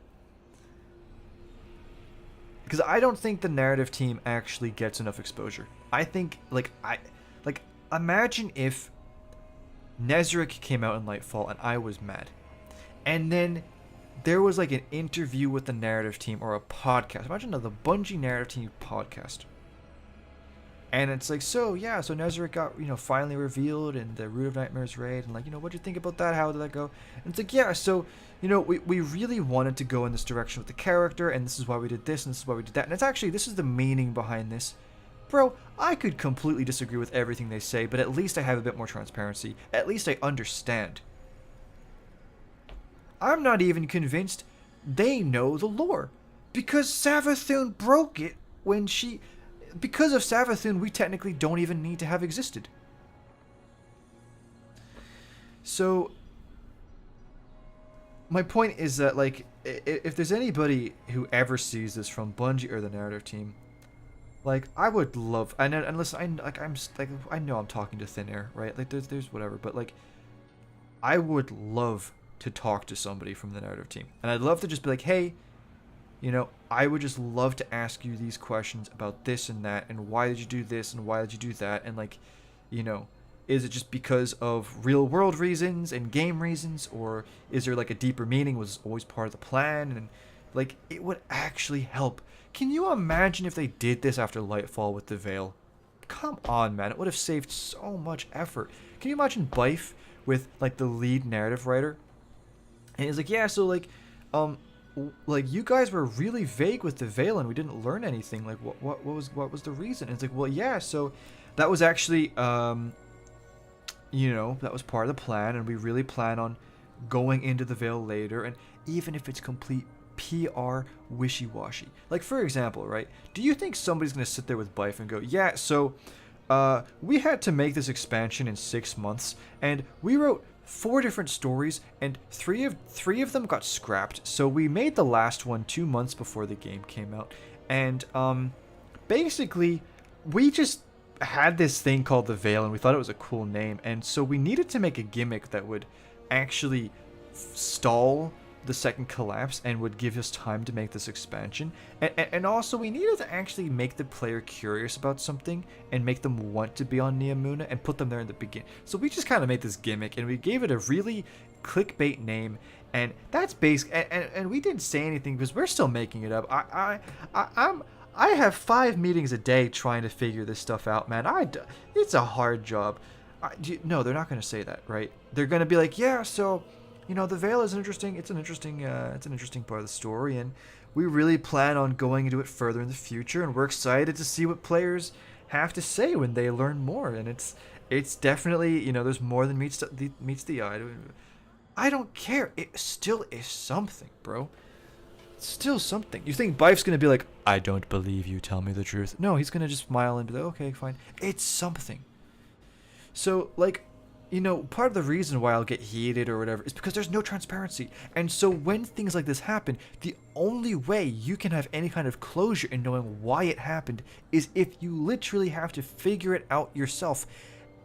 And like I said, there's no way of knowing if you're right or not. So that's kind of my explanation for that. But anyway, I didn't think I was going to go on for this long, but I did. I know I missed like all the chat, but... also, and I'm not trying to call anybody out, but I know Mylan sometimes does this kind of stuff, but I wish that Bife or Vase would, I wish they would stream. I know they're probably busy, but like, I wish that they would do stuff like this where they can just talk about the lore and answer questions, because I think it'd be really good. But I guess they're busy. I don't know. Busier than me, I suppose. Right, let's see. I'm gonna bullet, like, speed through this because it is, my bedtime approaches verily soon enough.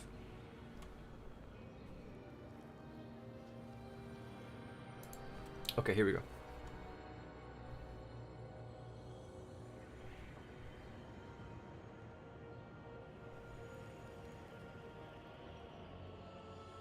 Oh yeah, Felix. The rifle gaming. It's whatever. I mean, guys, look up rifle gaming intro. It was just really funny.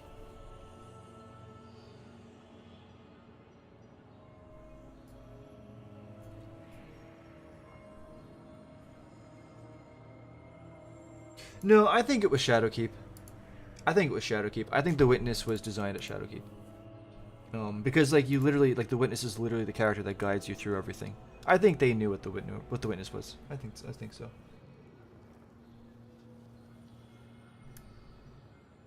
I know. That's a very good point. I don't know. I cannot answer that.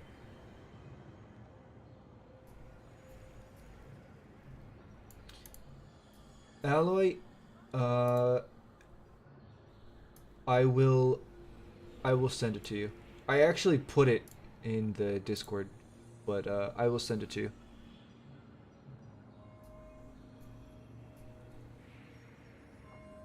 Yes, tailgate. Yep.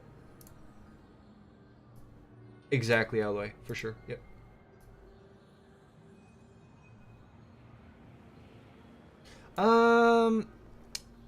It's like, I mean, like, this is like, it's, I don't know, dude. Because the thing is that, I don't know, it's awkward. I think the relationship is kind of weird between the two. I don't know. I actually don't know, because when the witness was first introduced, I believe that the witness was purely like sword logic, darkness, pure logic.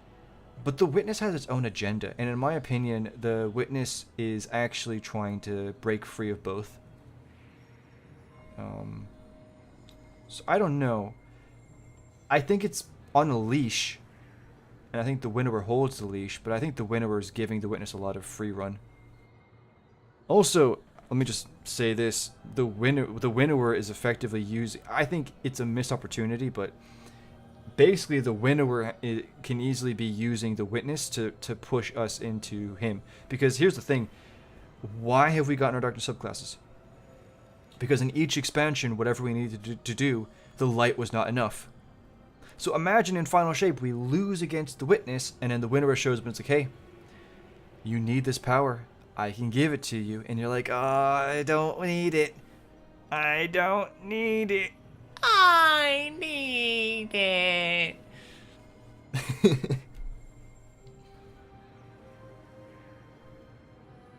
True. Witnesses 1,000 voices. It can speak in any way it wants or needs. True, but not the whispers. When it's also boring. Yeah. It is boring. Okay, so the reason why the witness's desire is boring is, first of all, Bungie hasn't even done a really good job of explaining it. Second of all, basically, again, it comes down to they had a golden age, possibly the most powerful golden age ever given, and they got bored. Oh, the light is capable of causing disasters. Then why were you messing with it? The cutscene clearly shows them messing with it. Like, it's... I don't know, dude. Yeah, I know.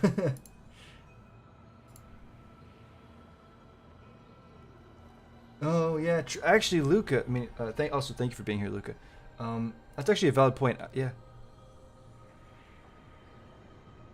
If there's more than... I don't know. I can't say anything about the Aphelion. I don't know. I don't think we will ever see anything about them.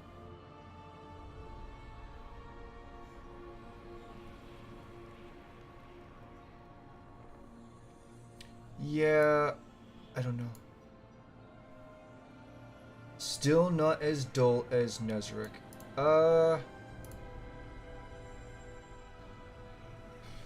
In terms of... Like, here's the thing, right? If you're comparing it purely to Lightfall Nezarec, I'm gonna agree. But in terms of Nezarec as a whole and Nezarec Sin's lore, no, way more interesting, for sure. Way more interesting.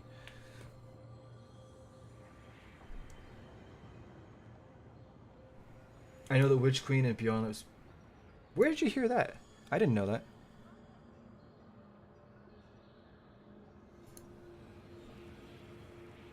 We'll see in Final Shape when the plot is not finished yet. The final fight against him should be pretty rad. I think the fight will be good. I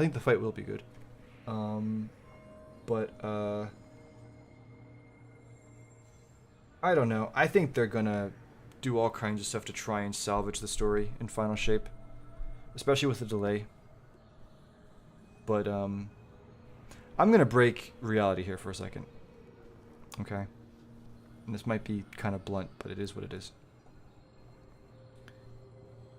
The Light and Darkness saga has become the Witness. This is the story of the Witness. The witness shows up in the last cutscene of Witch Queen, says, "The children of Soul cry out for salvation. I'm on my way, and this time there's no escape." Okay, cool. Lightfall. The witness shows up, ignores us. The pyramids fart on the traveler. The witness kills people with sign language. The witness uses sign language to get inside the traveler. The witness makes Callus poo himself. I don't know. The witness is inside the traveler. The witness is inside the traveler for a year and a half and is unable to achieve its final shape. We go in, walk through memory lane, go up to its monolith, kill it. The end.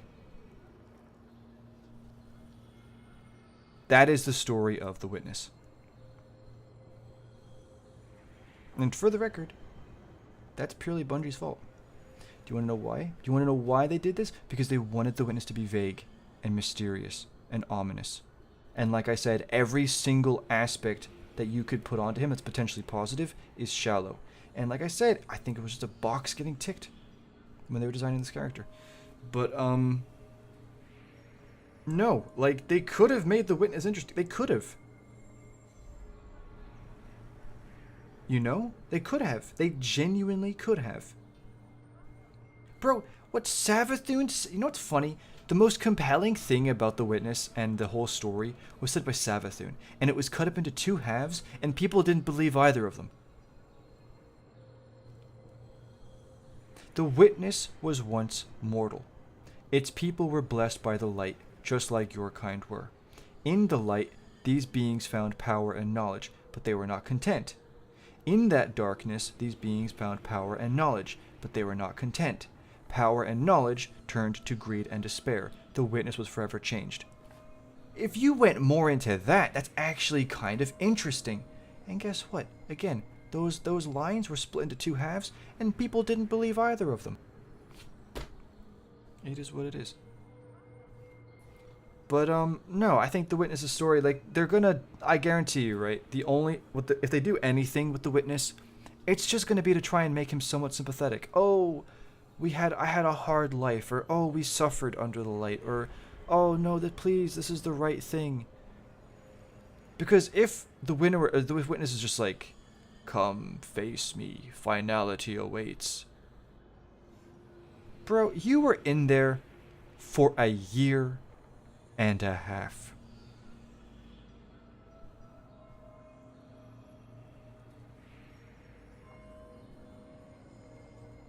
I went through Season of Defiance.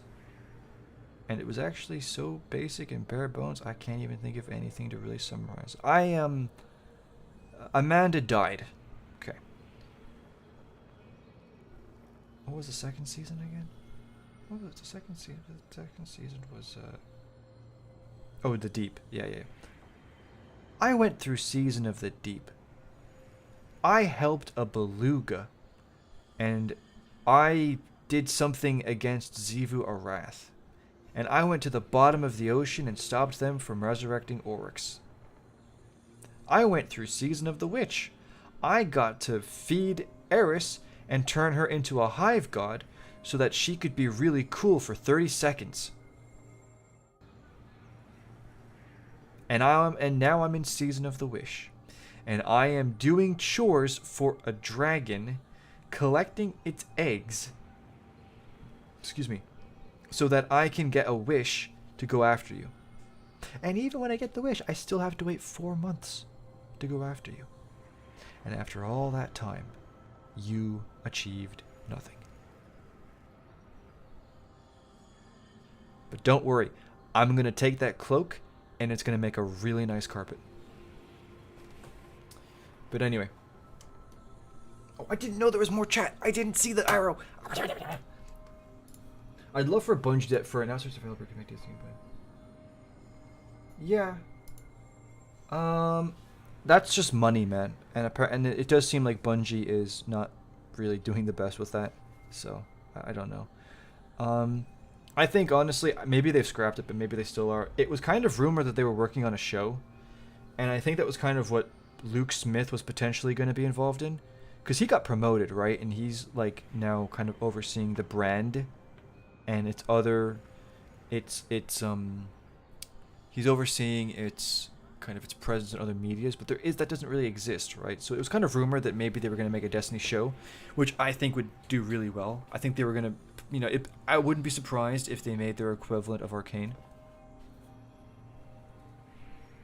Reaction to the Halo TV show, for example, was pretty mixed. Master Cheeks. Yeah, like for me, like Halo show, I mean, it's literally in a different universe.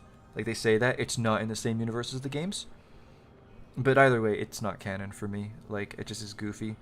Chief doesn't act like that. That's not Chief. Do you know what? I actually wouldn't be surprised. I'm gonna be shocked if season 2 is bad. I would, because the first season did so poorly in terms of reception that surely there must be some course correction, right? So I actually wouldn't be surprised if, and like, there were some cool moments in the first season from what I saw. Yeah, true. So I'm actually kind of hopeful. I'm giving them the benefit of the doubt. I actually want them to do better in this season, but if it's a stinker, I'd say the Winnower is boring, an evil godlike character. My friend, that's the thing with the Winnower. The Winnower is not actually evil. The Winnower is a god, true. But it's not actually evil. And it's also quite charismatic. And friendly, which is kind of creepy. If you go through all the lore, from potentially what might have been from the Winnower in Vanilla D1, to the Taken King, and then you look at Unveiling, what the Winnower has that the Witness doesn't is personality. And you can say it's because of a basic reason, like, you know, the Witness is full of tons of people, but like, the Winnower actually has a really interesting personality. And like that's why like I made like I could make that's why I made that massive video just from the lore about the Winnower. Like there was that much information. Like it was really interesting. It's a really interesting character. And you know, I think the Winnower's better than the Witness for sure. I'll tell you one thing, at the very least, because at least the Winnower would have done something. Like the Witness hasn't done anything to make it scary. It hasn't. It really hasn't. Like, and the thing is, this is Bungie again. It's so simple, dude. You just have it in the cinematic. So, like, do you know what the Witness just should, like, oh my god, bro, just, like, it hurts, man. Bro, can you imagine if the Witness is going towards the Traveler in the beam, right? And the ships, not just the 3, but imagine a whole fleet goes towards it. And by the way, you can't tell me this is hard to do. This is a freaking cinematic. They can do whatever they want. You have the whole fleet going towards the Witness to try and stop it. The Witness turns its head and just looks directly at the fleet. And then stops. And then leaves the Traveler's beam and just starts to go straight at the fleet. The Traveler's beam tries to follow it, but then stops so that it doesn't hit the fleet. The two are going on a collision course. Zavala gives the command, fire everything you have at it. Nothing. Doesn't even phase it. And then it just starts to do the sign language and cuts apart the whole fleet. And it's just like it's almost like a conductor, just moving its hand. Oh, ship cut in half, ship cut in half, ship cut in half, just moving forward, just casually. Yeah, that's way better. Way better, dude.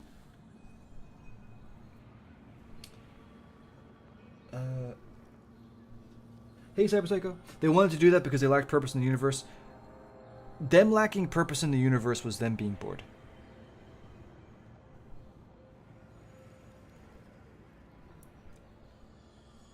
And, like, were they wrong to be bored? To be fair, like, I don't know how long their golden age was. So I can't say. But I think what they did, because they were bored, I think that was kind of silly. I'll say it like this. You can make it sound cool by saying they felt they lacked purpose and so they ascended to become the witness. Okay, cool. Then I can tell you they were bored and so they killed themselves.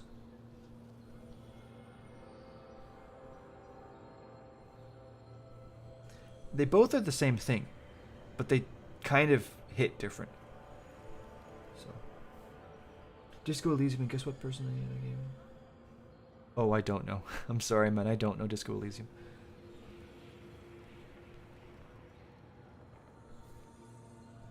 Yeah, and again, like I'm never trying to attack people at all. I'm honestly not. It's not an easy job, and but the thing is, like, it's just like. It's one thing for things to be retconned or things to be put in that really go against the lore. But, like, when you have a face and a name and then an explanation like, hey, yeah, this is why we did this. And, like, this is the reason. And this is what we were going for and whatever. It actually helps things a lot. You know? It really does. It really does. And I wish, like, listen, I would love to talk to somebody from the narrative team. But I know that I'm, like, small. But Bife. You know? Can you imagine Bife? Bro, Dado or somebody they play with Joe Blackburn. So why can't Bife talk to somebody from the narrative team? You know? Or him and Mylan, you know? Be great. I'd love it. I would be so happy. This is why I'd rather have a smaller expansion and episodes 1 year and then have a bigger expansion with big plot points another year.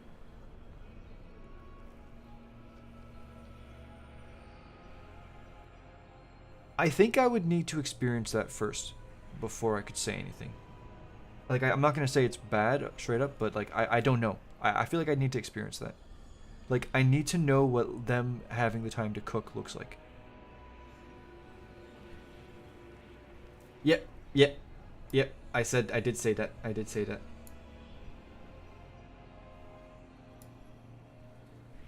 Maybe. I don't know.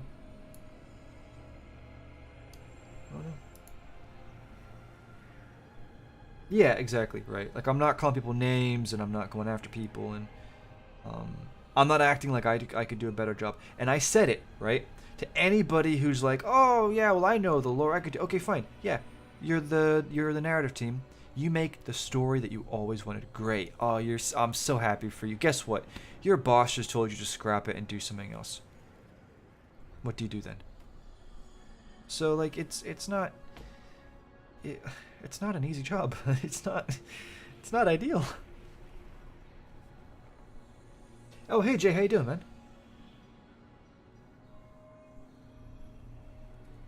Exactly. Yeah, I know. Yeah, I know. I know.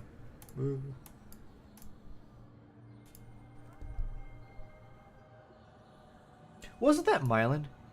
That was Mylan, I'm pretty sure. I often forget about tiny details when criticizing some... Oh, whoa, no, I've lost it. No. Oh, boy. I often forget about tiny details when criticizing something, and Bungie was also... Yeah. Yeah. Yeah, that's exactly it. Yeah. I did it on the stream. What do you mean, Jay?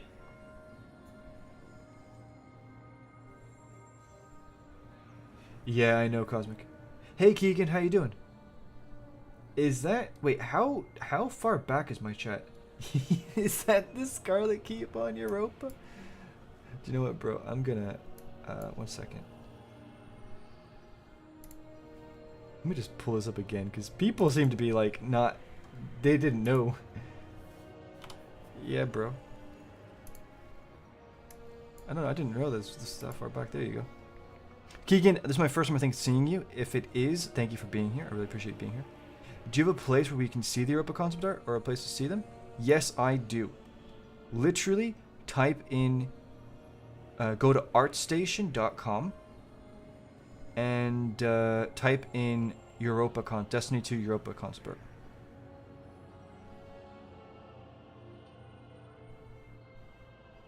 Hey, I think it's just because it's later. I think it's later in the day, and that suits the time schedule better for people. People are coming home from work, and everybody who's here, anybody who's here, I really appreciate you being here.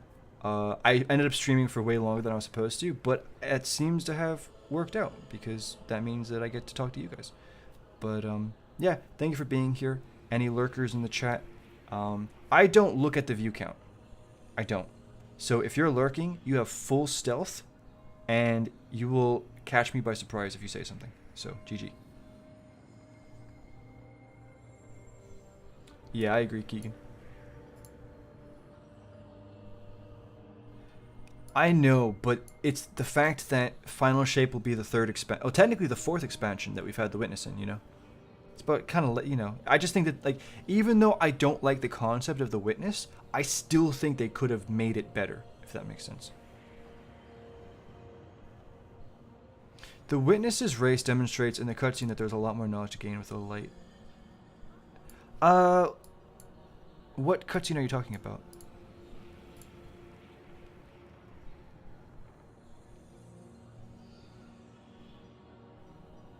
Yeah, I agree. Hey Strider, how you doing, man? Could they just retcon everything after Arrivals and just make D3 or redo the...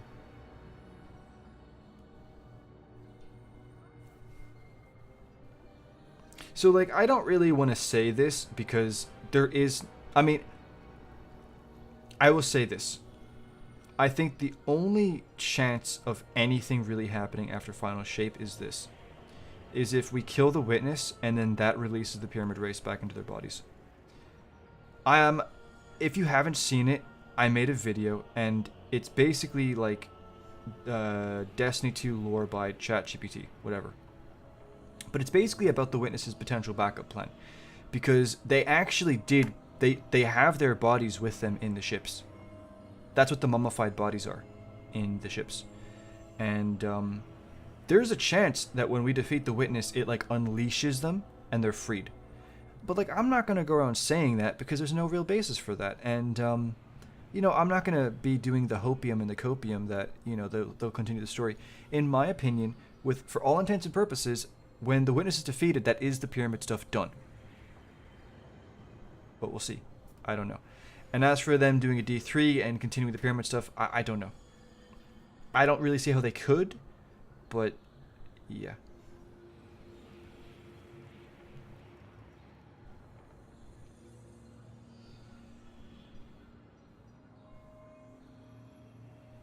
The Witnesses of Drive?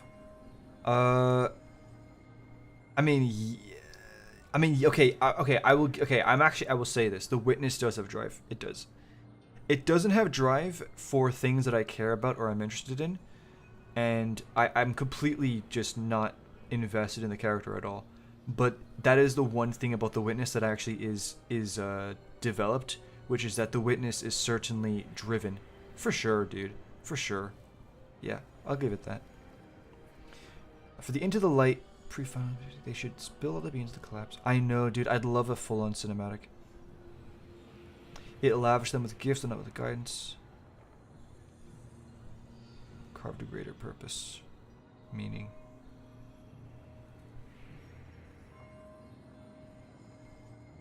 Yeah, but that just is them being bored. I think a lot of it was pride as well. I think they had all that power, and they were like, yes, but what do we do with it? And they were bored, and then they're like, oh yeah, like we have this power, and so we are destined to reshape reality, you know? The Shin Godzilla Ahamkara. Oh no, go back. No, go back! I actually can't win.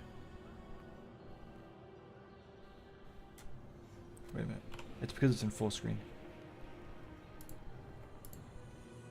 Here we go.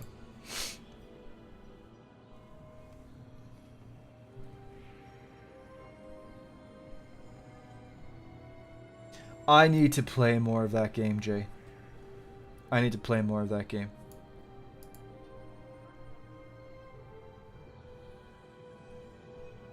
Oh, it was after Mylan? Okay, thank you. Hey, Monster Mix. How you doing, man? Thank you for being here. So, Beyond Light was supposed to be high focused instead of fallen focused. In my opinion, that was actually D3. So, Shadowkeep and... What the frickety frackety was that? Shadowkeep and Beyond Light were basically scrapped D3 stuff. I think that's right, Cosmic. If you could create your dream Destiny DLC, what would it be? I am very happy that you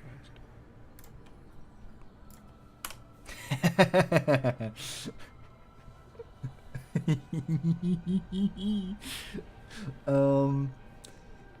So one of the reasons why, and I'm gonna make a video after the final shape, which is about like why Destiny's pyramid ships were done so poorly and why they really have just fallen off as an enemy faction.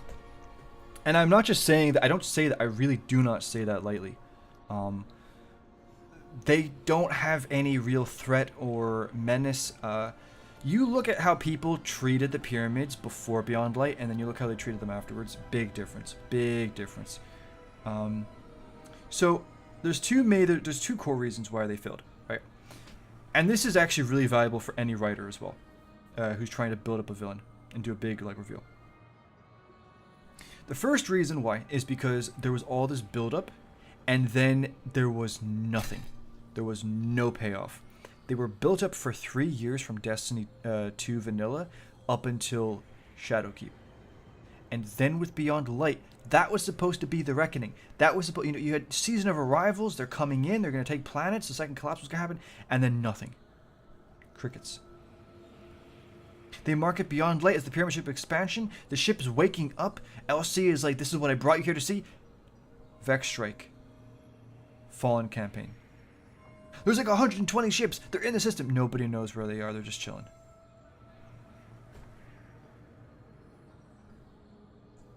The Witness needed the Veil to do the final shape, but it didn't know where it was. Do you want to know how it found out where it was? It basically just had to go and touch the Traveler. It entered our system and then sat for like 2 to 3 years before it did that. No, again, there's like, whatever reasons for that, like not purely narrative, but you know what I'm saying? Like there's no build up, there's no payoff. So my dream DLC is the True Lightfall, which is the Reckoning, the second collapse. And I know I'm not the only person who wanted this. Everybody wanted a second collapse. Everybody wanted to actually get some kind of big, powerful fight. Second collapse. We lose the city. We lose the tower. We're kicked out. This is like the Red War, but like way worse. We're forced to the edge of the system. We go to Neptune. And we're here. Because this was most likely originally Neptune. And the other reason why the pyramid ships have failed is because... How do I say this? As much as I enjoy the pyramid stuff in Witch Queen, it shouldn't have been there. That was not the time and place for it. That was the Hive expansion. The time and place for the pyramid stuff was Beyond Light. Okay? The reason why, the second core reason, there's a lot of reasons, but the second core reason why they fell off so much is because we were never given a proper reveal. The closest we ever actually got to this, I would say, was Shadowkeep at in the final mission. So Shadowkeep was a ship. An empty ship. With just the one statue. This is a city. Now you're like, dang, I didn't know they had a city. What? And then you see some hieroglyphics and you're like, what's going on, dude? And it's like, what's going on, And the city is deathly quiet. you're walking through. And you feel like you're being watched. You enter the hollowed spire. And inside, that's when you meet the race. That's when it's revealed. You have a straight up reveal. All is revealed. Everything's revealed. GG. And that means that from then on, the architecture, the statues, that's not the only information you have about them. That's the icing on top. Boom. You get a new enemy race introduced. Because now that they're introduced, so before they were inside their ships and maybe they were just like, you know, bombing everything. So like in this DLC, the ships would actually do something. They would have guns, or they would fire stuff, or they would, you know, even terraform stuff. Can you imagine if the pyramid ships didn't even like fire anything? They just like flew over the city and started terraforming it, and you literally had to get out. But now that the enemy race is revealed, well, now, you know, now we'll have ships landing, troops coming out, stuff like that. Actually, interesting. Great. But that's it. That's all I wanted. I wanted the answers, right? I wanted the big answers moment. That's all I ever wanted. That's all I ever wanted. And Beyond Light was supposed to be that. It was the pyramid ship expansion, all the build-up over 3 years. That was it. And then nothing happened. And nothing has happened, and I would not be surprised if Final Shape does nothing really either. So, like, you know, you can talk about the Season of the Deep cutscene. Imagine seeing like evidence of that for yourself in game. You know, there's so many ways you could have done it, but no. Dream DLC, this destination, get the answers. It's done well, and here's the thing. I don't even care about the enemy race, to be honest with you. I don't care. Just as long as I know everything about the race, their origin, who they are, and it's really cool, and I get this beautiful destination here, that's fine. You know, I don't mind. Oh, we can't make them an enemy race. Okay, you know what? I'll be kind of sad, but it's perfectly fine. I am happy with this. So that's my Dream DLC. It's like the Red War, but no returning exotics. I thought Lightfall was called that because we were going to lose everything in the expansion. Yikes.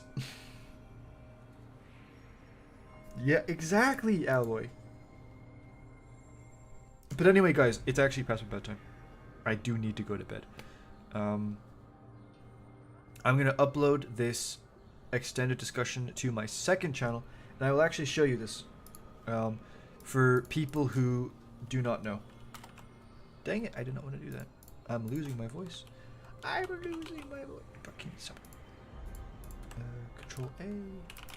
YouTube. I want to show you this.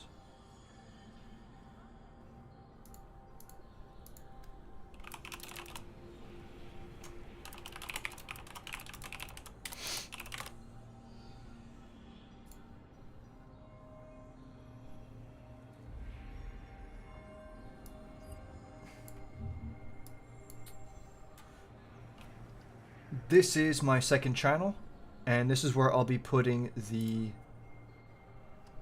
VODs. So if you missed the extended discussion, this is where I'll be putting it. So right here. Also, if anybody recognizes where this is from, you're a legend. Okay. Yeah, everybody who was here, thank you so much. Had a lot of fun with you guys, had a great conversation, and yeah, no, I hope you all have a great rest of your week, and hope you have a great weekend. And if I don't see some of you until afterwards, I hope that you have a great Christmas and all of that. So yeah, with all that being said, I will talk to you later.